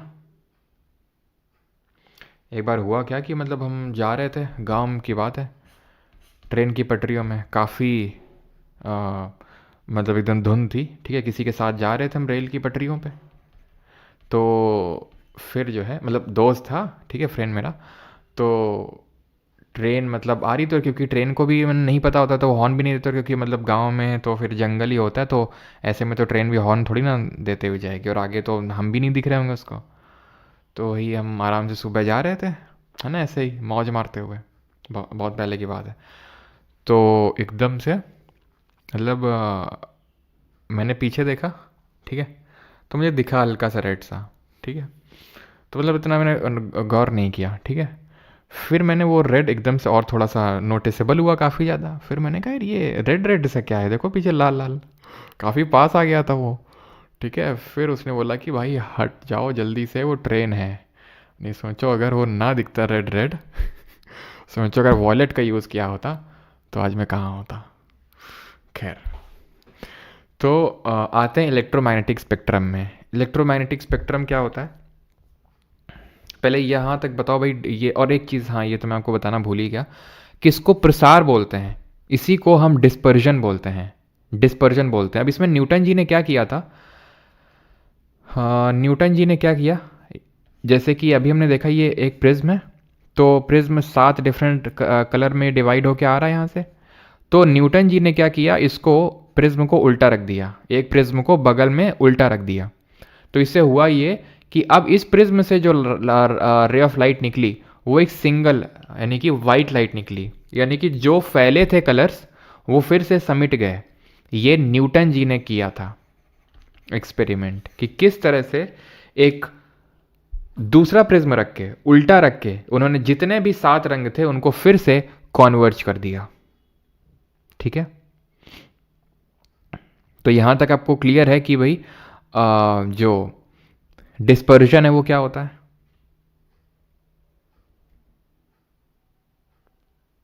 क्लियर, चलो। तो अभी हम आते हैं इलेक्ट्रोमैग्नेटिक स्पेक्ट्रम पे। ये स्पेक्ट्रम क्या होता है, तो जैसे हमारी सनलाइट आ रही है तो ऐसा तो है नहीं कि जो हमें दिख रहा है बस वही है, नहीं, जो हमें दिख रहा है वो विजिबल लाइट है, उसमें बहुत सारी तरह की रेज होती हैं, हमारी बहुत सारी तरह की रेज होती हैं जो हमें दिखती नहीं है, जो हमें दिखती हैं वो तो विजिबल लाइट है, और भी बहुत होती हैं, जैसे कि इंफ्रारेड। आप अगर कभी जो आपका टीवी रिमोट होता है उसको अगर आप ऑब्जर्व करो तो टीवी रिमोट के आगे एक इस तरह का ग्लास टाइप लगा रहता है टीवी रिमोट के आगे, उसको आप टीवी के बटन को दबाते हो तो क्या कभी वो जलता है? नहीं, आपको तो नहीं दिखता है, लेकिन जलता है वो। अगर आप फ़ोन का कैमरे से उसको देखो ना तो वो जलता हुआ दिखाई देगा आपको, ब्लू कलर का। तो ऐसे बहुत सारे हमारे स्पेक्ट्रम में आते हैं जो हमें नहीं दिखते हैं। तो ये कौन कौन से होते हैं, gamma rays, X rays, ultraviolet rays, infrared, microwave और रेडियो वेव। थोड़ा सा इंपॉर्टेंट है, ध्यान से देखना। यहाँ से 2-3 तरह का क्वेश्चन बनता है। पहला, इंक्रीजिंग और डिक्रीजिंग वेवलेंथ या फ्रीक्वेंसी एनर्जी के ऑर्डर में पूछ लेगा। दूसरा क्वेश्चन ये पूछेगा बताओ कितनी वेवलेंथ है। और तीसरा, इन वेव की डिस्कवरी किसने करी। ये क्वेश्चन 3 तरह के इसमें सवाल बनते हैं। तो ये हम कैसे याद रखेंगे, बड़ा आसान है इसको याद करना। ये जो ऑर्डर आप देख पा रहे हैं कौन सा, यहाँ से यहाँ, ये इंक्रीजिंग वेवलेंथ, इंक्रीजिंग वेवलेंथ या डिक्रीजिंग फ्रीक्वेंसी का ऑर्डर है, या डिक्रीजिंग एनर्जी। उल्टा चले जाओगे तो वही इंक्रीजिंग फ्रीक्वेंसी इंक्रीजिंग एनर्जी हो जाएगी। तो हम एक तरह से याद रखेंगे और वो तरह है ये, ट्रिक है ये। ट्रिक है, rich man in Victoria uses extra gold coins. Rich man in Victoria uses extra gold coins. R से रेडियो वेव्स, एम से माइक्रो, आई से इंफ्रारेड, वी से विजिबल, यू से अल्ट्रावायलेट, एक्स से एक्सरेज और जी से gamma rays. अब आप क्या कर लो, रिच ये है ऑर्डर, तो ये है लेफ्ट से राइट डिक्रीजिंग वेवलेंथ का ऑर्डर। वेवलेंथ डिक्रीज तो मतलब फ्रीक्वेंसी नहीं इंक्रीज, मतलब एनर्जी इंक्रीज। वही जो E = 80 लैम्डा बता रहा था, H जो होता है वो प्लैंक्स कांस्टेंट होता है, ठीक है, प्लैंक्स कांस्टेंट होता है ये। याद रहेगा, अगर आप कभी पूछ लेगा कि इनमें से किसकी ज़्यादा होती है किसकी कम होती है, ऑर्डर में लगाओ, याद रहेगा। Rich man in Victoria uses extra gold coins. R से रेडियो वेव्स, एम से माइक्रोवेव्स, आई से इंफ्रारेड, वी से विजिबल, यू से अल्ट्रावायलेट और एक्स से एक्सरेज और जी से गामा रेज हो गया आपका। अब वो वेवलेंथ कितनी होती है, तो सबकी क्या सर में याद करनी पड़ेगी, सबकी नहीं तो कुछ कुछ के याद कर लो। जैसे कि गामा रेज जिसकी सबसे कम होती है तो 10⁻⁵ नैनोमीटर के ऑर्डर की होती है। अभी नैनोमीटर क्या होता है, तो 1 नैनोमीटर में 10⁻⁹ मीटर होते हैं। जैसे कि ये भी ध्यान रखना है, जैसे एक एंगस्ट्रॉम में 10⁻10 मीटर होते हैं, एक माइक्रोमीटर में 10⁻⁻6 मीटर होते हैं। ये तो मैंने जब बायो में माइटोकॉन्ड्रिया पढ़ा रहा हूँ तो वहाँ पर पढ़ाया होगा। क्यों? माइटोकॉन्ड्रिया की लेंथ बताओ जरा कितनी होती है, कितने माइक्रोमीटर। पिकोमीटर क्या होता है? तो पिकोमीटर होता है आपका 10⁻12 मीटर। तो ये चीज़ है। तो नैनोमीटर 10⁻5 नैनोमीटर से लेकर आपका लगभग वही, ये याद कर लो बस, 10⁻5 नैनोमीटर। और लगभग 10⁵ मीटर याद कर लो रेडियो वेव से। 10⁵ तो थोड़ा ज़्यादा मैंने बता दिया, थोड़ा सा हायर एंड में चला गया मैं, लेकिन रफली 1 किलोमीटर 10 किलोमीटर 100 किलोमीटर के लगभग रेडियो वेव की वेवलेंथ होती है। तो ऐसे याद कर लो 10⁻⁻5 नैनोमीटर गामा की, जिसकी सबसे कम होती है, और 10⁵ मीटर, नैनो हटा दो, मीटर, ये किसकी होती है? ये होती है आपकी, जिसकी सबसे ज़्यादा होती है रेडियो वेव्स की। एक्सटेंड वैलिडिटी का ऑप्शन है ब्रिजेश जी, आप वहाँ पर जाएंगे एप्लीकेशन पे तो ऊपर टॉप लेफ्ट कॉर्नर पे जो आइकन आते हैं वहाँ पर आप सब्सक्रिप्शन, इस तरह से बिलिंग वाला सेक्शन होगा, वहाँ से जाके कर सकते हैं। पॉडकास्ट आज आ रहा है 4-5 बजे तक, ठीक है? क्लियर? बिल्कुल 0.5 से लेके 1 माइक्रोमीटर लेंथ होती है उसकी, है ना? तो ये याद हो जाएगा। और एक बीच का याद कर लो, बीच का याद कर लो। जैसे जो हमारी विजिबल लाइट होती है उसकी वेवलेंथ कितनी होती है? तो उसकी लगभग 100 नैनोमीटर मान लो, उसकी लगभग 100 नैनोमीटर मान लो, याद रहेगा। 10⁵ और 10⁻⁵ नैनोमीटर, 10⁵ मीटर, ये एक स्पेक्ट्रम के एंड्स हैं, एक्सट्रीम एंड्स हैं, और बीच में 10⁵ ठीक है? हाँ, आ जाएगा भाई पॉडकास्ट आज। और एक और मैंने किया है, वो है पूरा मतलब स्टूडेंट है पिछले वाले बैच की, वो बैंक में थी, मैनेजर थी, और अभी जीएसटी डिपार्टमेंट में, तो उनके साथ भी किया। वो भी आपको आई थिंक सैटरडे को तक मिल जाना चाहिए शायद, ठीक है? तो ये है आपका विजिबल लाइट, है ना? और जो भी आपके फीडबैक हो वो ज़रूर शेयर करिएगा उसमें, है ना? मतलब मैंने कोशिश तो करी, एक्चुअल में पॉडकास्ट उस तरह का इमेजिन मत करना, मतलब फिजिकली बैठ के नहीं, मतलब जूम पे लिया है, पॉसिबल भी नहीं है फिजिकली, तो जूम पे लिया है उसको, है ना? लेकिन कोशिश करिए कि आपको की इंसाइट्स उससे मिले। तो ये विजिबल लाइट होती है जो हमें दिखती है, जिसमें कि आप वेब की ओर ये पूरा ऑब्जर्व कर पा रहे हैं। फ्रीक्वेंसी कितनी है? 7 × 10⁻14 हर्ट्ज से लेकर 4 × 10⁻14 हर्ट्ज। तो फ्रीक्वेंसी भी थोड़ा सा अगर विजिबल की आप ध्यान रखेंगे, तो अगर मान लो कल का अल्ट्रावायलेट पूछ लिया, एक्स पूछ लिया, इंफ्रारेड, माइक्रोवेव, तो आपको पता होगा कि यार विजिबल का तो मैंने पढ़ा था लगभग 10⁻14 हर्ट्ज होता है, ठीक है? और लेफ्ट में जाने में फ्रीक्वेंसी इंक्रीज करेगी तो 10⁻14 से तो ज़्यादा ही होगा, और राइट साइड में डिक्रीज करती है तो कम ही होगा। तो इससे क्या है ना कि सारा आपको याद नहीं करना पड़ेगा, और ऑप्शन एलिमिनेशन से आपका आंसर बन जाएगा, क्योंकि आप याद कर भी नहीं पाएंगे ना सारा चीज़। तो इस वजह से इसको आप ऐसे याद रख सकते हैं। अब आते हैं हम रेनबो। रेनबो में किस तरह से, रेनबो का फॉर्मेशन किस तरह से होता है, यानी कि जो आपका इंद्रधनुष बनता है वो कैसे बनता है। तो इंद्रधनुष कब बनता है, कब आपने ऑब्जर्व किया है इंद्रधनुष? आप ऑब्जर्व करो कि आपने ऑब्जर्व किया होगा जनरली शाम के समय, हल्का सा शाम के समय ऑब्जर्व किया होगा, और बारिश के बाद, है ना? बारिश के बाद ही क्यों? क्योंकि बारिश की जो बूंदें हैं जो सस्पेंड हो गई हैं एटमॉस्फेयर में, लटक गई हैं। जब ह्यूमिडिटी ज़्यादा होती है तो आपने ऑब्जर्व किया होगा इस चीज़ को, ह्यूमिडिटी में ज़्यादा बारिश की बूंदें लटक जाती हैं, सस्पेंड हो जाती हैं, ठीक है? क्योंकि वाटर मॉइस्चर होल्डिंग कैपेसिटी ज़्यादा हो जाती है उस टाइम पे, किसकी? एयर की, ठीक है? तो यूजुअली आप ये गर्मियों के टाइम पे देखोगे, मतलब गर्मियों इन द सेंस जुलाई के टाइम पे जब बारिश हो रही होती है और ह्यूमिडिटी। सर्दियों की बारिश में तो शायद ही देखने को मिले आपको, क्योंकि उतना सस्पेंडेड वाटर ड्रॉपलेट होती नहीं है। तो वाटर ड्रॉपलेट में क्या होता है? सनलाइट आती है, it is a white light, it is compose of 7 different colours. और एक चीज़ तो यार मैं बताना भूल ही गया यहाँ पर, जो डिस्कवरर्स हैं उनका नाम मैं अभी नाम लिखवा देता हूँ, ठीक है? मैं भूल गया उसको बताना, तो चलो पहले ये मैं कंप्लीट करता हूँ, उसके बाद लिखवाऊंगा। तो यहाँ पे जब लाइट एंटर करेगी तो यहाँ पे ये प्रिज्म की तरह बिहेव करेगी, यानी कि सबसे पहले तो यहाँ पर होगा रिफ्रैक्शन। ये लाइट जब जाएगी तो ये 7 रंगों में बट जाएगी, और ये 7 रंग ही बाहर निकलेंगे, और यहाँ पर भी क्या होगा? रिफ्रैक्शन। तो रिफ्रैक्शन कितनी बार हुआ? 2 बार। यहाँ पर क्या हुआ? यहाँ पर ये आर क्या? रेड, ये क्या? वॉलेट। तो वेब ग्योर पूरा क्या हुआ? रिफ्लेक्ट होके गया है यहाँ से, तो ये हुआ रिफ्लेक्शन। समझ में आई आपको बात? एक लाइट एंटर करी, उसका रिफ्रैक्शन हुआ, 7 रंग बने, क्योंकि प्रिज्म की तरह बिहेव करेगा जो रेन ड्रॉप है, और वो 7 रंग यहां से निकल के जाएंगे रिफ्रैक्शन के थ्रू, और जब ये टकराएंगे इस एंड से तो यहां पर होगा रिफ्लेक्शन। यहां क्या होगा? रिफ्लेक्शन। और रिफ्लेक्शन ही क्यों हुआ? यहां रिफ्रैक्शन हो क्या? ऐसे क्यों नहीं निकल गई यहां से? यहाँ से ऐसे क्यों नहीं निकल गई, यहाँ से भी तो निकल सकती थी, ये लौट के वापस क्यों आई, वो अभी मैं बताऊंगा आपको टोटल इंटरनल रिफ्लेक्शन में क्यों यहाँ रिफ्लेक्शन हुआ, रिफ्रैक्शन नहीं हुआ यहाँ पर। अभी के लिए आपको क्या याद करना है कि रेनबो कैसे बनता है, रेनबो दो रिफ्रैक्शन एक रिफ्लेक्शन कैसे बनता है, जब लाइट का डिस्पर्जन होता है, प्रसार होता है। अब सर आपने एक चीज़ बोली थी कि ये आपको जनरली शाम के टाइम पे देखने को मिलता है, क्यों? क्योंकि आपका जो लाइट का सोर्स है, जो यहाँ पर सन है, वो ऑपोजिट होना चाहिए। यानी कि अगर आपका इंद्रधनुष यहां बन रहा है तो आपका सन यहां होना चाहिए, तभी आपको यहां दिखाई देगा। ऑपोजिट साइड में होना चाहिए लाइट का सोर्स, ऑपोजिट साइड में होना चाहिए सन। दोपहरी में तो एकदम भरी दोपहरी में ऊपर होता है, जब भरी दोपहरी में ऊपर होता है तो भाई कहां से बनेगा, ऑपोजिट तो इसका नीचे है, धरती पे थोड़ी ना बनेगा, है कि नहीं? तो जनरली आपको शाम के टाइम, सुबह क्यों नहीं सर, सुबह तुम सो रहे होते हैं ना, इसलिए तुम देख नहीं पाते हो, है ना? तो यू जनरली शाम को टाइम पे, मतलब सुबह भी देखने को मिल सकता है, लेकिन सुबह के टाइम पे आपने देखा होगा बारिश भी उतनी ज़्यादा होती नहीं है ना, उतना ढंग से प्रॉपर सनलाइट भी नहीं होती है सुबह के टाइम। प्रॉपर सनलाइट जो है धीरे धीरे दोपहर और उसके बाद में जो है होना शुरू होती है। तो जनरली आपको शाम को देखने को मिलता है। वैसे क्वेश्चन पूछेगा नहीं कि शाम और सुबह, लेकिन वैसे मैं आपको बता रहा हूँ कि ऑपोजिट साइड में बनता है, ये ध्यान रखना, ठीक है? लिखा भी हुआ है यहाँ पे, मैंने देखा ही नहीं, ठीक। अब यहाँ पे मैं डिस्कवरर्स के नाम लिखवा देता हूँ, तब आगे बढ़ते हैं। तो रेडियो वेव ध्यान रखना, हेनरिक हर्ट्ज, यहीं पे लिख देते हैं, ज़्यादा सही है, इसको हटा देते हैं, ये प्लैंक्स कांस्टेंट है, ये लिख देता हूँ।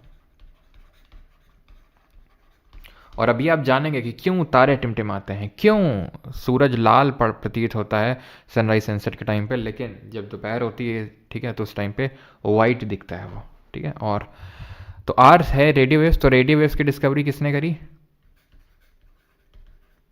हेनरिक हर्ट्ज ने, ठीक है। कब करी? 1880s के टाइम पे। ये मैंने इनके बारे में कुछ और पढ़ा रखा है, जरा बताओ जल्दी से, हेनरिक हर्ट्ज ने और किस चीज़ की डिस्कवरी करी थी? माइक्रोवेव्स की अगर बात करेंगे तो पर्सी स्पेंसर 1942 के टाइम पे, क्विट इंडिया मूवमेंट। इंफ्रारेड की बात करेंगे तो इंफ्रारेड में आप विलियम हर्शल का नाम याद रखेंगे, विलियम हर्शल गिब्स नहीं है ये, ठीक है। 1800 सन 1800 में इन्होंने डिस्कवरी करी थी। और विजिबल में तो ऐसा किसी कोई डिस्कवरी नहीं हुई है। अल्ट्रावायलेट में ध्यान रखेंगे, इसमें जोहान विल्हेम रिटर, कब?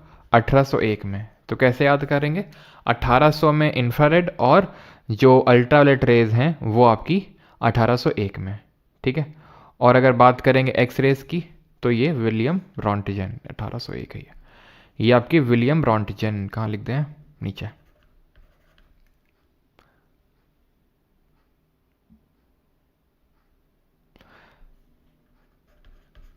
विलियम रॉन्टिजन, ठीक है। कब हुई डिस्कवरी इसकी, मतलब कब की इन्होंने डिस्कवरी विलियम रॉन्टिजन ने? ये I think if I am not wrong 1901 में हुई थी, ठीक है, 1901। और गामा रेस की अगर बात करेंगे तो पॉल विलर्ड ने, कब? 1900, ठीक है, 1900 1800 में डिस्कवरी हुई थी इंफ्रारेड की, और 1900 में गामा रेस की। विलियम हर्ट्ज ने 1887 में, यानी कांग्रेस के फॉर्मेशन से 2 साल बाद, फोटो इलेक्ट्रिक इफेक्ट की डिस्कवरी करी थी। और फोटो इलेक्ट्रिक इफेक्ट की वजह से ही अल्बर्ट आइंस्टाइन को नोबेल मिला था 1921 में, ठीक है। तो ये आपने समझ लिया रेनबो का किस तरह से फॉर्मेशन होता है। अब हम देखेंगे स्टार ट्विंकल ट्विंकल लिटिल क्यों करते हैं, ट्विंकल ट्विंकल लिटिल स्टार। तो स्टार्स ट्विंकल किस लिए करते हैं, तारे क्यों टिमटिमाते हैं? तारे टिमटिमाते हैं रिफ्रैक्शन की वजह से, परावर्तन की वजह से। अब होता है क्या है, ये जो हमारा स्टार है, स्टार क्या करता है, लाइट रे भेज रहा है। लाइट रे जब ये भेजता है, ठीक है, जैसे लाइट रे भेज रहा है, तो इसमें होता क्या है ना, बहुत रिफ्रैक्शन होता है, बहुत बार क्या होता है कि रिफ्रैक्शन होता है लाइट का। क्यों लाइट का रिफ्रैक्शन होता है? बिकॉज हमारी एटमॉस्फेयर में बहुत सारी लेयर्स हैं अलग अलग, एक्सोस्फियर, थर्मोस्फियर, स्ट्रेटोस्फियर ना, मेजोस्फियर, स्ट्रेटोस्फियर, ट्रोपोस्फियर, सारी लेयर्स हम पढ़ चुके हैं ज्योग्राफी में, पढ़ चुके हैं। तो जरा तुम बताओ रेडियो वेव्स कहाँ से रिफ्लेक्ट होकर आती हैं? रेडियो वेव्स कहाँ से रिफ्लेक्ट होकर आती हैं? सबसे ठंडी लेयर कौन सी होती है?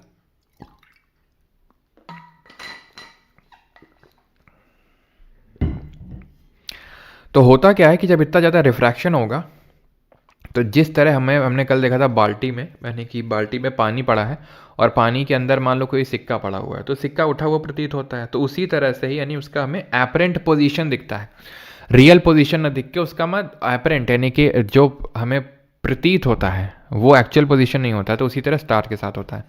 क्योंकि रिफ्रैक्शन क्यों होता है? क्योंकि डिफरेंट लेयर एटमॉस्फेयर की, तो उनका डिफरेंट रिफ्रैक्टिव इंडेक्स होगा इसलिए। अब क्योंकि जो गैस हैं, जो कॉम्पोजिशन एटमॉस्फेयर का ऐसा तो है नहीं एकदम स्टेबल है, रिजिड है, वहीं रुका हुआ है, चेंज होता रहता है, हवा चल रही है, सब हो रहा है, तो उसकी वजह से रिफ्रैक्टिव इंडेक्स चेंज होता रहता है। तो इसकी वजह से ट्विंकल हल्का सा ऊपर नीचे, यानी कि एक तो हमें स्टार की पोजीशन एक तो सही वाली नहीं दिख रही है, और जब दिख भी रही है वो हल्की से ऊपर नीचे हल्की से ट्विंकल होती हुई दिख रही है, बिकॉज स्टेबल नहीं है जो एयर है हमारे और जो तारे के बीच में वो जो एटमॉस्फेयर। और एटमॉस्फेयर में सबसे ठंडी लेयर कौन सी है? मेजोस्फीयर है। और जहाँ से आपके टकरा के आते हैं आपके रेडियो वेव्स, वो थर्मोस्फेयर, जिसको आयनोस्फेयर भी बोलते हैं। स्ट्रेटोस्फेयर संताप मंडल है, अप टू 50 किलोमीटर, यहीं जेट प्लेन फ्लाई करते हैं, यहीं पे ओजोन लेयर हमें देखने को मिलती है। खैर, तो आगे बढ़ें भी। स्टार ट्विंकल क्यों करते हैं? रिफ्रैक्शन की वजह से। रिफ्रैक्शन की वजह से ही हमें जो सूरज होता है वो सूर्य उदय और सूर्यास्त से पहले और बाद तक दिखता है। मतलब सनराइज है, सनराइज फ्रॉम द ईस्ट, ठीक है। सन अभी यहाँ पे है, कायदे से तो नहीं दिखना चाहिए बिकॉज हमारे हॉराइजन से तो दूर है, हमें सिर्फ यहाँ तक का दिख रहा है, हमें तो सिर्फ यहाँ तक का दिख रहा है, यहाँ तक का तो दिख ही नहीं रहा है। लेकिन फिर भी हमें सन दिख जाता है 2 मिनट पहले ही। सन अभी यहाँ पे है लेकिन फिर भी हमें यहाँ दिख जाता है, रिफ्रैक्शन की वजह से। अगेन क्यों रिफ्रैक्शन हुआ वो भी मैंने बताया, डिफरेंट लेयर्स ऑफ एटमॉस्फेयर है, डिफरेंट रिफ्रैक्टिव इंडेक्स होगा, तो जब लाइट ट्रैवल करेगी तो रिफ्रैक्शन होगा उसका।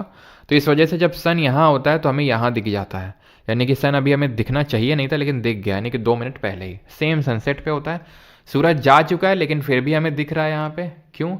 क्योंकि रिफ्रैक्शन हो रहा है इसलिए, ठीक है। तो ये चीज़ आपको समझ में आई कि जब एपरेंट पोजीशन चेंज होती है तो रिफ्रैक्शन का रोल होता है, ठीक है। क्लियर है ये चीज़। अब आते हैं कि ब्लू कलर, जो आसमान है उसका नीला कलर, नीला रंग क्यों दिखाई पड़ता है? तो एक्चुअल में जो स्काई का कलर होता है वो ब्लैक होता है। जैसे अभी हमारी सुनीता विलियम जी आई स्पेस से, तो स्पेस में उनको नीला नीला नहीं दिख रहा होगा वो, ठीक है, उनको ब्लैक ब्लैक दिख रहा होगा क्योंकि ब्लैक ही है।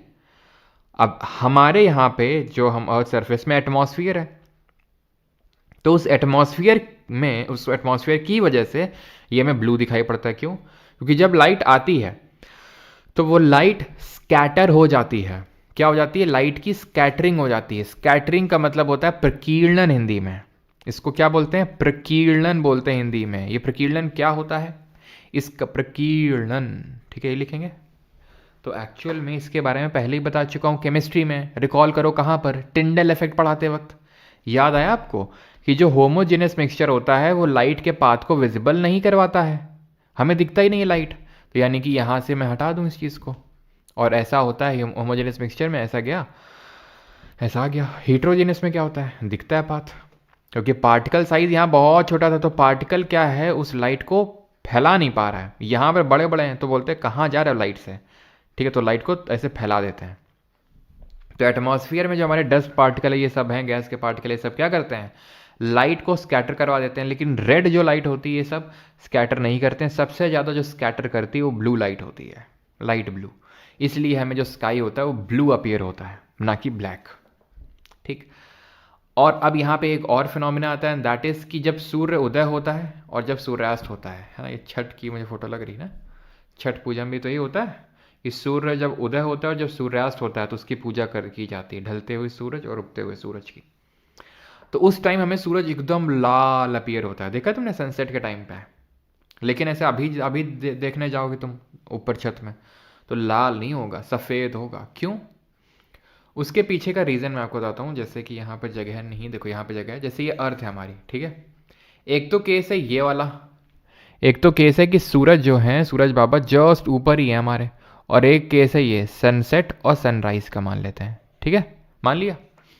अब है क्या इस वाले केस में, जब सब सन हमारे ऊपर है एकदम, तो डिस्टेंस, और इस केस में जो डिस्टेंस है किस केस में ज़्यादा है, सनराइज सनसेट के टाइम पे या फिर जब सूरज ऊपर है? तो जब सूरज ऊपर है तो डिस्टेंस कम है, और सनराइज के टाइम सनसेट के टाइम पे डिस्टेंस बहुत बढ़ जाती है हमारे और सूरज के बीच में। तो खुद सोचिए, जब डिस्टेंस बहुत ज़्यादा बढ़ जाएगी तो वो जब लाइट आएगी आप तक, तो उसमें से जो बाकी शॉर्टर वेवलेंथ की लाइट हैं, शॉर्टर वेवलेंथ में जैसे आपकी ब्लू वगैरह ये सब, ये स्कैटर हो चुकी होंगी, और जो बचेगी वो बचेगी रेड, क्योंकि रेड की वेवलेंथ होती है ज़्यादा। तो रेड जो है, क्योंकि स्कैटर के वेवलेंथ होगी ज़्यादा, तो प्रकीर्णन होगा कम, स्कैटरिंग होगी कम, तो इसलिए वही हमारे आंखों तक आके पहुँचेगी। समझ में आया कि नहीं? तो एक चीज़ आपको समझ में आई कि अगर पोजीशन चेंज हो रही है तो रिफ्रैक्शन, कन्फ्यूजन होगा ना आपको कि सर स्टार वाले में रिफ्रैक्शन, कब रिफ्रैक्शन होगा, कब हमें स्कैटरिंग होगा, ये तो हम भूल जाएंगे। तो नहीं भूलोगे आप। एपरेंट पोजीशन किस में चेंज हो रही है? किस में? सनराइज या सनसेट के डिलेड सनराइज सनसेट में, और तारों के टिमटिमानों में, ठीक है, टिमटिमा रहे हैं, तो ये आपका होगा रिफ्रैक्शन। और जहां पे कलर का लेने देना है, colour, blue colour, red colour, तो कलर आ गया तो स्कैटरिंग, खत्म बात। अभी विश्वास जी लाइट इंग्लिश नोट्स अपलोड हो जाएंगी, ठीक है, ठीक। कलर की, और ये टिंडल इफेक्ट यार पहले ही पढ़ा चुका हूँ, अभी मैंने बताया कि जैसे कोलॉइडल सॉल्यूशन होते हैं हमारे, टिंडल इफेक्ट दिखाते हैं, हीट्रोजेनस मिक्सचर नहीं के साथ, ठीक है, और जो हीट्रोजेनस मिक्सचर होते हैं वो दिखाते हैं टिंडल इफेक्ट, लेकिन जो होमोजेनस मिक्सचर होते हैं, सजातीय मिश्रण, वो नहीं दिखाते क्योंकि उनके पार्टिकल साइज बड़ा नहीं होता है। ये मैं पहले ही बता चुका हूँ। रेड जो कलर के होते हैं हमारे डेंजर सिग्नल्स, वो रेड कलर के बनाए जाते हैं क्योंकि इनकी वेवलेंथ ज़्यादा होती है। आखिरी कॉन्सेप्ट पे आते हैं आज के, और वो है टोटल इंटरनल रिफ्लेक्शन, पूर्ण आंतरिक परावर्तन, TIR, पूर्ण आंतरिक परावर्तन, total internal reflection. This phenomena is responsible for optical illusion, example mirage, optical fibre. ये अब सब ही छोड़ दो, मिराज और ये सब क्या होता है, पहले ये समझो TIR है क्या। रिफ्लेक्शन तो समझ में आता है कि जैसे फॉर एग्जांपल लाइट रे गई और टकरा के वापस आ गई।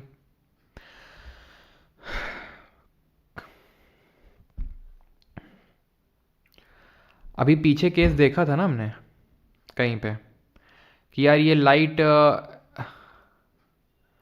ऐसे क्यों हुई रेनबो में, है ना? यहाँ से तो रिफ्रैक्शन हुआ, लेकिन यहाँ से रिफ्लेक्शन हो गया, क्यों? ऐसे क्यों नहीं चली गई? क्यों नहीं चली गई? क्यों नहीं चली गई? तो भाई देखो, होता क्या है, जब एक लाइट रे डेंसर से रेयर मीडियम में ट्रैवल करती है और उसका जब angle of incidence critical angle से बड़ा हो जाता है, तो रिफ्रैक्शन ना होकर रिफ्लेक्शन हो जाता है। सर जी, पहली वाली बात तो तुम्हारी समझ में आ गई कि डेंसर से रेयर में जा रही है, ठीक है। जैसे ये लाइट है, ये लाइट गई थी, ये रेयर से डेंसर में गई, पानी की बूंद में, देन ये डेंसर है से रेयर में जा रही है, तो वो तो हमें बात चलो हजम होती है कि हाँ डेंसर से रेयर मीडियम तो है। लेकिन ये दूसरा वाला समझ में ना आया।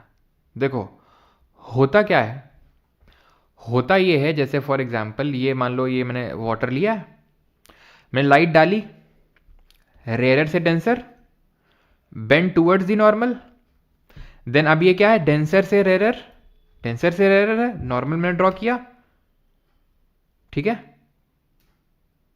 डेंसर से रेयर, ये ऐसे जाना चाहिए था, क्या हुआ, अवे फ्रॉम द नॉर्मल चली गई। डेंसर से रेयर तो यहां पे भी है, तो यहां रिफ्लेक्शन क्यों नहीं हुआ?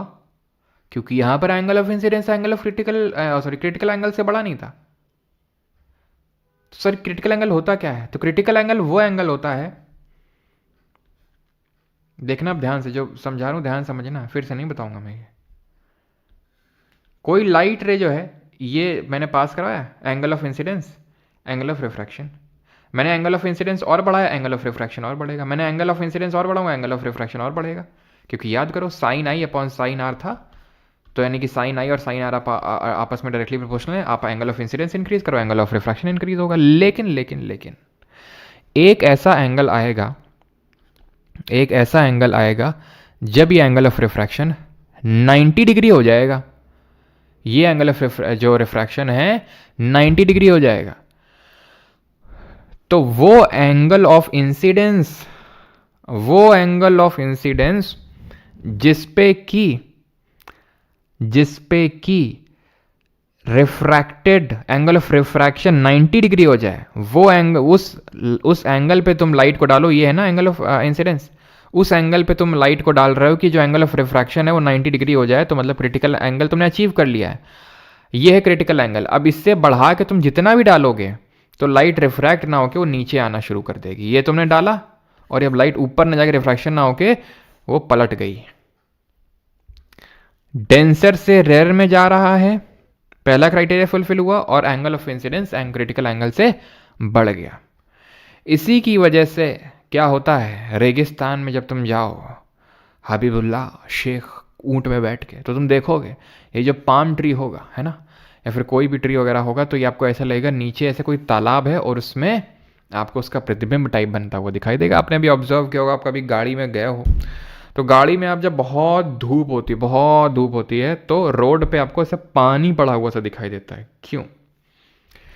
क्योंकि जो लाइट आ रही है, जो हमें दिख रही है, क्योंकि बहुत धूप की वजह से, बहुत गर्मी की वजह से ग्राउंड सरफेस के कांटेक्ट में जो एयर होती है वो एकदम तप जाती है, हीट हो जाती है। तो जो लाइट आ रही है वो डेंसर से रेयर मीडियम में आ रही है।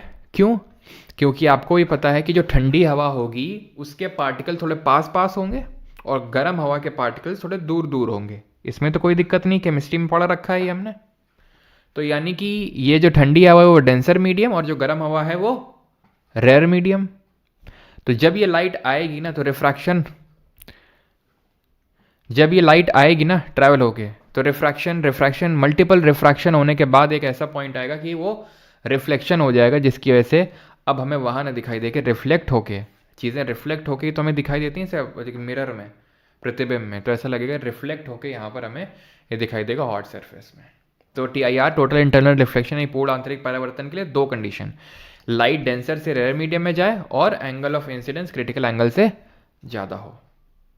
क्लियर इतनी चीज़? यहाँ तक इसी सेम कॉन्सेप्ट पे आपका ऑप्टिकल फाइबर वर्क करता है। आपका जो ऑप्टिकल फाइबर वर्क करता है वो total internal reflection optical fibre, वही जिससे कि आपके घरों में नेट इंटरनेट भी आता है वो। ठीक है, क्लियर?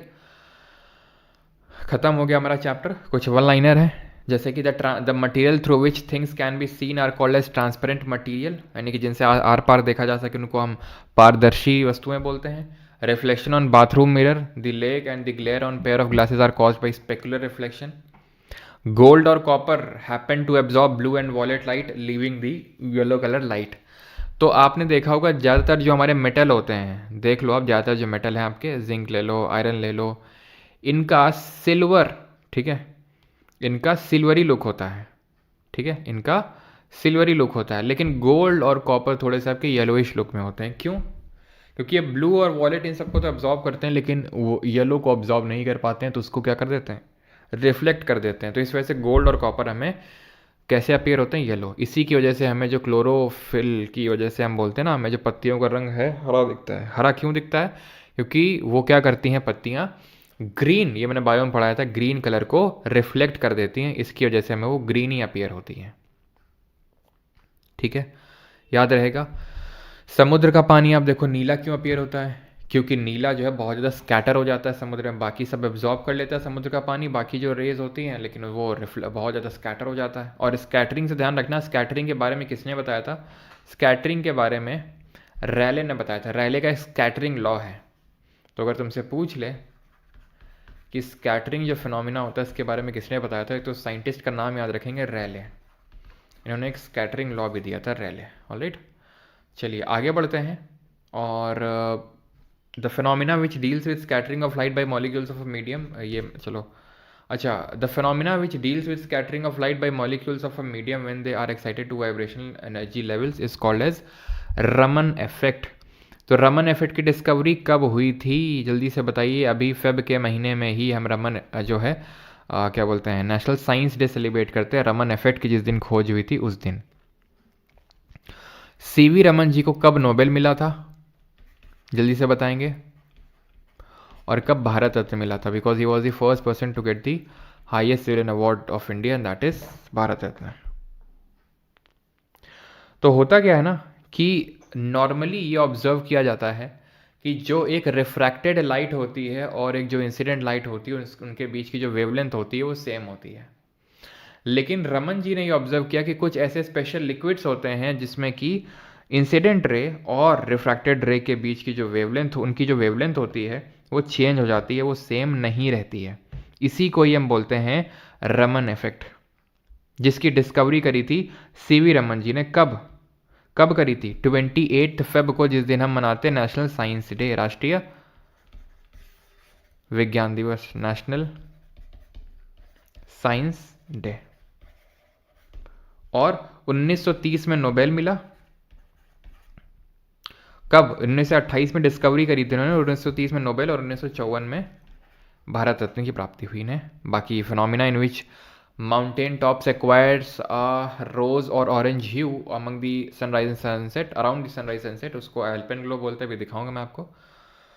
और कनाडा जो ब्लाजम होता है उसका रिफ्रैक्टिव इंडेक्स क्राउन ग्लास के नज़दीक होता है। जरा बताओ डायमंड का कितना होता है? चलो अभी हम करते हैं क्वेश्चंस, ठीक है? अभी हम करेंगे क्वेश्चंस, पहले एसएससी कर लेते हैं, देन आते हैं इस पर, ठीक है?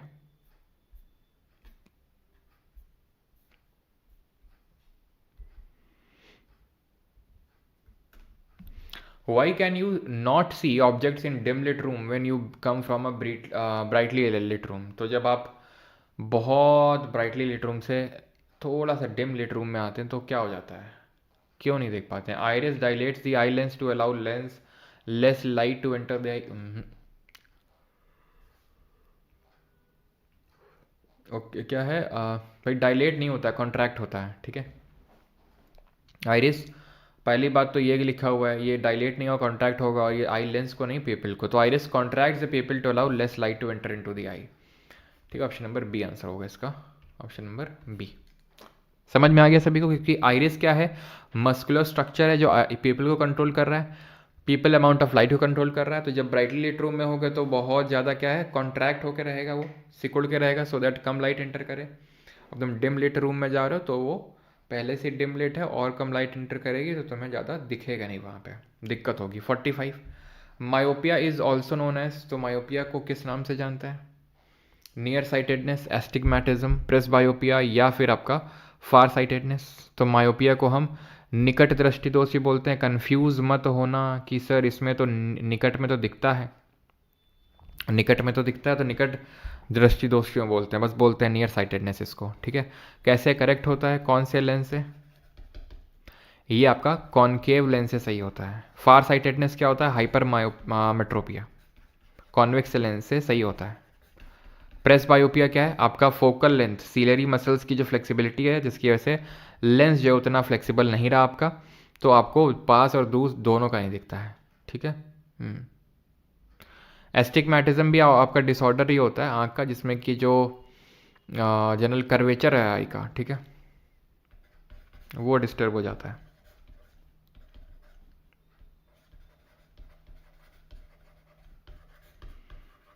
Right. 46 behind the cornea there is a dark muscular structure called the, तो कॉर्निया के पीछे डार्क मस्कुलर स्ट्रक्चर होता है, उसको क्या बोलते हैं?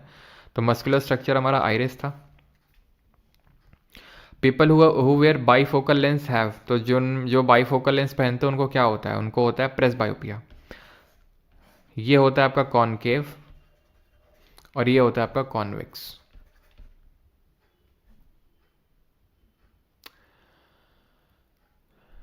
गुरुजी एक बात बताओ, वेवलेंथ सबसे कम वॉलेट की है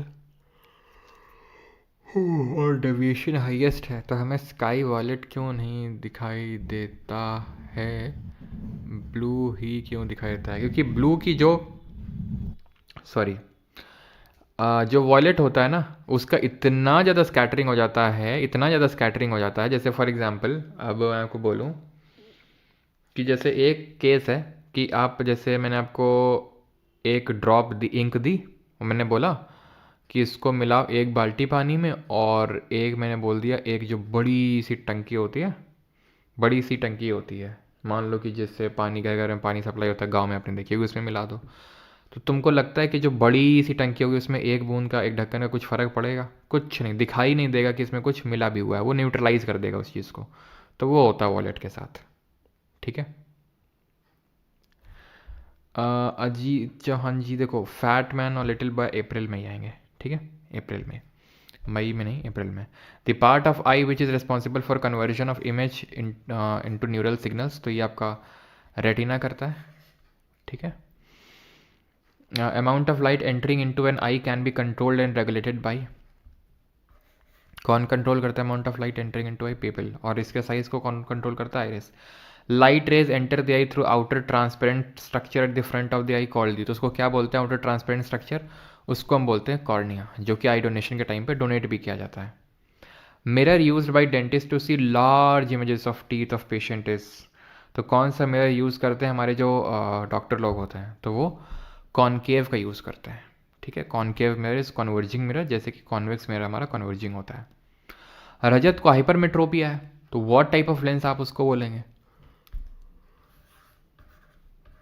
ऑप्थेल्मोलॉजिस्ट कौन होता है? तो ये आँख का डॉक्टर होता है, आई डॉक्टर होता है। तो आपका हाइपरमेट्रोपिया है तो आप उसको कॉन्वेक्स बोलेंगे। हाइपरमेट्रोपिया मतलब फार साइटेडनेस, यानी कि दूर का तो दिख रहा है, पास का नहीं दिख रहा है। आपको दोनों याद नहीं करने, मायोपिया हाइपरमेट्रोपिया, एक याद कर लो, दूसरा उसका रिवर्स कर देना बस। Dash is use to measure the pressure inside the eyes of person. Tonometer, machmeter, odometer, viscometer.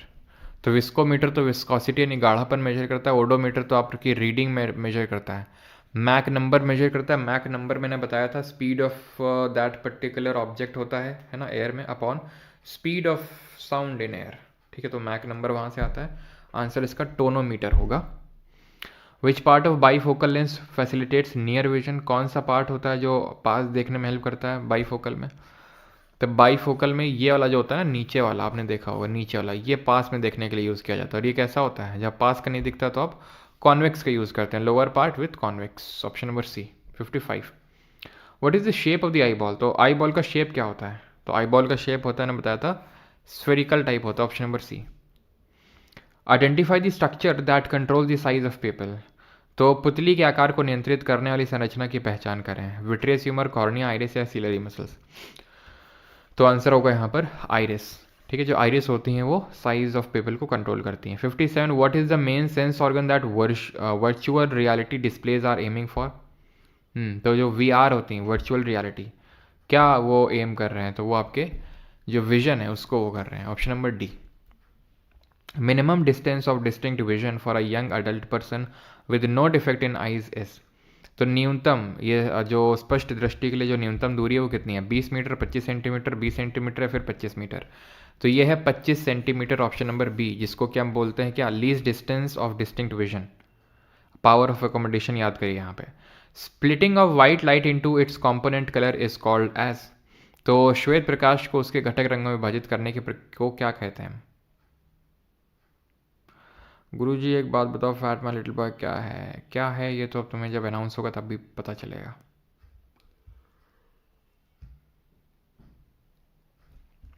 तो इसको क्या बोलते हैं? इसको बोलते हैं dispersion. Option number D.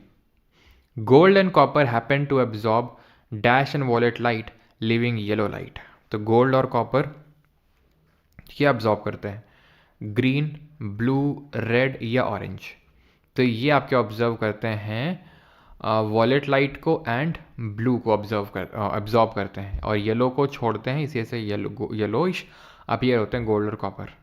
Apart from the red and green wavelength of sunlight, which other wavelength of sunlight is absorb by water molecule in the ocean, तो कौन से अब्जॉर्ब करते हैं? ब्लू तो अब्जॉर्ब नहीं करते होंगे, क्योंकि ब्लू को रिफ्लेक्ट करेंगे तभी हमें ब्लू अपीयर होगा।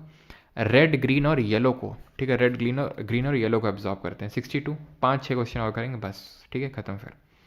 The colour of the clear sky is blue due to the phenomena of, तो आकाश का रंग नीला क्यों होता है? तो जब रंग की बात आती है तो हम स्कैटरिंग के साथ जाते हैं, है ना। The which phenomena deals with the scattering of light by molecules of a medium when they are excited to vibrational energy levels, तो कौन सा है जो स्कैटरिंग से डील करता है? रैले इफेक्ट है ये, ठीक है, option number D. What is the name of the phenomena in which mountain top acquire rosy orange hue around sunrise and sunset, तो आप यहाँ पे देख पा रहे हैं कि इस तरह से रोजी एकदम आपको सनराइज सनसेट के टाइम पे देखने को मिलता है। इसको बोलते हैं एल्पेन ग्लो, एल्पेन लीबेब नहीं, एल्पेन ग्लो, ठीक है, alpenglow. The photoelectric effect demonstrates which nature of light, बताओ जल्दी से, ये मैंने लाइट में आपको पढ़ाया था, एक तो यंग्स डबल स्लिट एक्सपेरिमेंट, वो क्या दिखाता है, वो दिखाता है आपका वेव नेचर, वो दिखाता है वेव नेचर। वहीं पे ये आपका पार्टिकल नेचर दिखाता है, कौन सा, ये दिखाता है आपका particle nature, photo electric effect. मैंने फोटो इलेक्ट्रिक इफेक्ट पूरा एक्सप्लेन किया था, आज भी बताया। 1887 में सबसे पहले हर्ट्ज ने डिस्कवरी करी, देन बाद में इस पर काम किया अल्बर्ट आइंस्टाइन ने, इसलिए 1921 में इनको नोबेल भी मिला था फिजिक्स के लिए। एंड ये चीज़ ध्यान रखना है कि जो ये मतलब पार्टिकल नेचर और ये वेव नेचर होता है, इसी को हम डुअलिटी ऑफ लाइट बोलते हैं। लाइट जो है डुअल नेचर शो करती है, ठीक है। Which pioneer scientist used radio waves to transmit signals over distance of several kilometers in the 1890s? तो किसने रेडियो वेव्स जो है यूज़ किया था सिग्नल्स को ट्रांसमिट करने के लिए सबसे पहले? तो ये मार्कोनी ने किया था, ठीक है। In which year the Doppler effect discovered by Austrian scientist Christian Doppler that describes the change in frequency of any kind of sound or light wave produced by a moving source with respect to an observer? 1846, 44, 42 या फिर 1840। तो ऐसे याद कर लो, quit India movement से 100 साल पहले 1842 में डिस्कवरी हुई थी डॉपलर इफेक्ट की, जहाँ जो ये हमें बताता है किस तरह से फ्रीक्वेंसी चेंज होती है वेव की, बीट लाइट और साउंड वेव, जिस हिसाब से आपका जो सोर्स होता है जिससे वो लाइट या फिर आपके साउंड एमिट हो रहा है वो भी मूव कर रहा है, ठीक है। तो वो डॉपलर इफेक्ट होता है। नहीं होगा तो मैं इस पर एक रील बनाऊंगा, उसको आप देखिएगा, ठीक है, अच्छे से समझ में आएगा। What is the correct order of radiations in decreasing order of frequency, बताइए। तो हमने कैसे याद किया था sir? Rich man in Victoria uses extra gold coins, ठीक है। तो रेडियो वेव की वेवलेंथ सबसे ज़्यादा होती है, ठीक है। तो ऐसे ऐसे क्या होगी, आपकी वेवलेंथ डिक्रीज होगी और ऐसे ऐसे आपकी फ्रीक्वेंसी डिक्रीज होगी। तो रेडियो वेव की फ्रीक्वेंसी सबसे कम होगी, देन माइक्रोवेव आएंगे, देन इंफ्रारेड आएंगे, देन आपके एक्सरेज आएंगे। Option number C. Last question for the day is this: which type of radiation designates a part of the electromagnetic spectrum with frequencies approximately from 300 GHz to 3000 Hz और equivalent wavelengths, equivalent wavelengths 1 millimetre से 100 kilometre. तो भाई 100 kilometre की बात किस में आती है यार? रेडियो वेव में आती है इतनी वेवलेंथ, तो सिंपल एक और कर लो। The electromagnetic spectrum describes the full range of light that is generally divided into how many regions. तो जो हमारा पूरा इलेक्ट्रोमैग्नेटिक स्पेक्ट्रम था, 1 2 3 4 5 6 7, तो हमने 7 में बांटा था इसको, कितने में? 7 में। ऑलराइट, बाकी क्वेश्चंस आप करेंगे, ठीक है, होमवर्क है आपके लिए, बाकी तो आंसर्स तो आपको मिल ही जाते हैं। बाकी जिन लोगों को बैच वगैरह में एनरोल करना है तो कर सकते हैं, है ना। और आपको यूपीएससी क्वेश्चंस तो मिल ही जाएंगे उस शुरू में जो लगे हुए हैं। पीडीएफ आपकी पीपीटी की अपलोड हो जाएगी टेलीग्राम में, तो वहाँ से आप क्वेश्चंस को अटेम्प्ट कर सकते हैं, ठीक है। क्लियर है? वैलिडिटी 1 ईयर और लाइफ टाइम है, आपको दिख रहा होगा। जिन लोगों को एक्सटेंड करवाना है 2.0 तो करवा सकते हैं, ठीक है। कहाँ से? फिर आगे अगर आपको कभी करवाना हो तो बिलिंग सेक्शन में, ठीक है। और हमारा विदाई समारोह होगा संडे के दिन मोस्ट प्रोबेबली, तो उसमें सभी लोग आमंत्रित हैं आप, है ना। अब कैसे ठीक करना है ये तो डॉक्टर ही बता पाएंगे, ये तो मुझे नहीं पता कैसे ठीक करना है, ठीक है।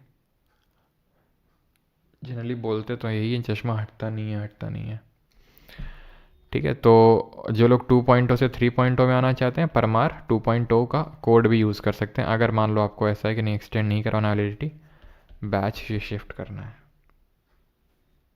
2.0। खाने में क्या होगा सर? कल क्लास ऑफ रखेंगे क्या? क्यों, कल क्या है भाई? कल कुछ है क्या? कल कुछ है क्या, मतलब ऐसा कुछ?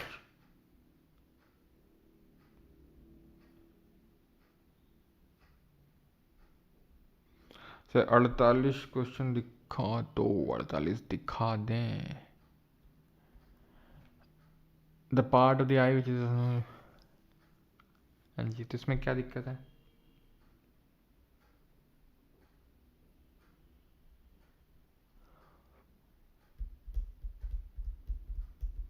Okay okay okay okay okay okay, sorry sorry sorry sorry sorry sorry sorry sorry, optic nerves होगा ना इसमें तो। रेटिना पे तो इमेज बनती है।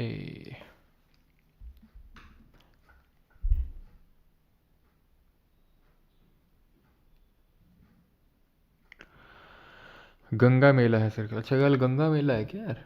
गंगा मेला तो 8 दिन बाद होता है शायद, 7 दिन बाद, हफ्ते भर बाद। गंगा मेला जल्दी आ गया क्या इस बार? नहीं यार, बंद तो नहीं रहेगी कल क्लास, हम सोच रहे हैं ख़त्म करवा ही दें। गंगा मेला सिर्फ कानपुर में ही होता है या फिर और कहाँ कहाँ होता है? हम्म, सुना है बंगाल वगैरह में भी होता है। हाँ कल ही है यार, 20 मार्च को। बंगाल वगैरह में भी होता है क्या, वेस्ट बंगाल में, ये गंगा मेला? सर पैकेट के, हाँ पैकेट का इंतज़ाम है बेटा पूरा।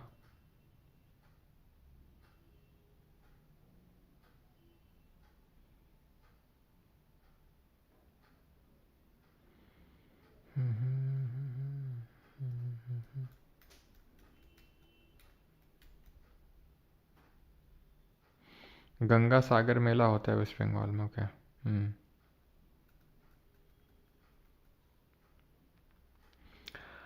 पता नहीं यार, ऑप्टिक नर्व्स को मैनेज कैसे करते हैं आई ट्रांसप्लांट में, इतना तो मुझे नहीं पता है। 63 रीचेक, क्या चेक करना है? क्या क्वेश्चन है? Which phenomena deals with scattering light by levels of medium when they are excited to vibrational energy level. Okay okay okay okay okay okay okay okay okay. ये सिर्फ नॉर्मल स्कैटरिंग के बारे में नहीं पूछा है, ये रमन वाली स्कैटरिंग है ये, ठीक है। वाइब्रेशनल एनर्जी लेवल्स में जब आएंगी तो ये आपका रमन इफेक्ट होगा। ऑप्शन नंबर सी, ठीक है।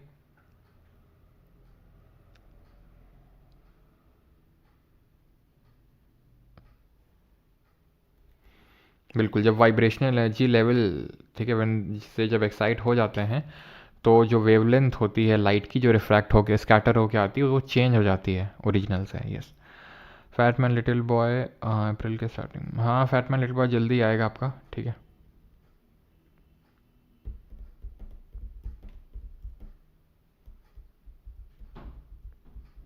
चलिए भाई, थैंक यू सभी को, धन्यवाद।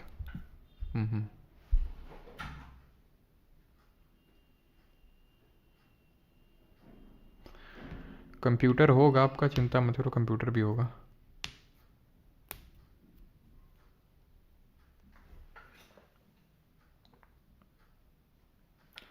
चलिए भाई, थैंक यू सभी को, धन्यवाद। क्या चीज़? ओके, मिलते हैं कल इसी टाइम पे, थैंक यू।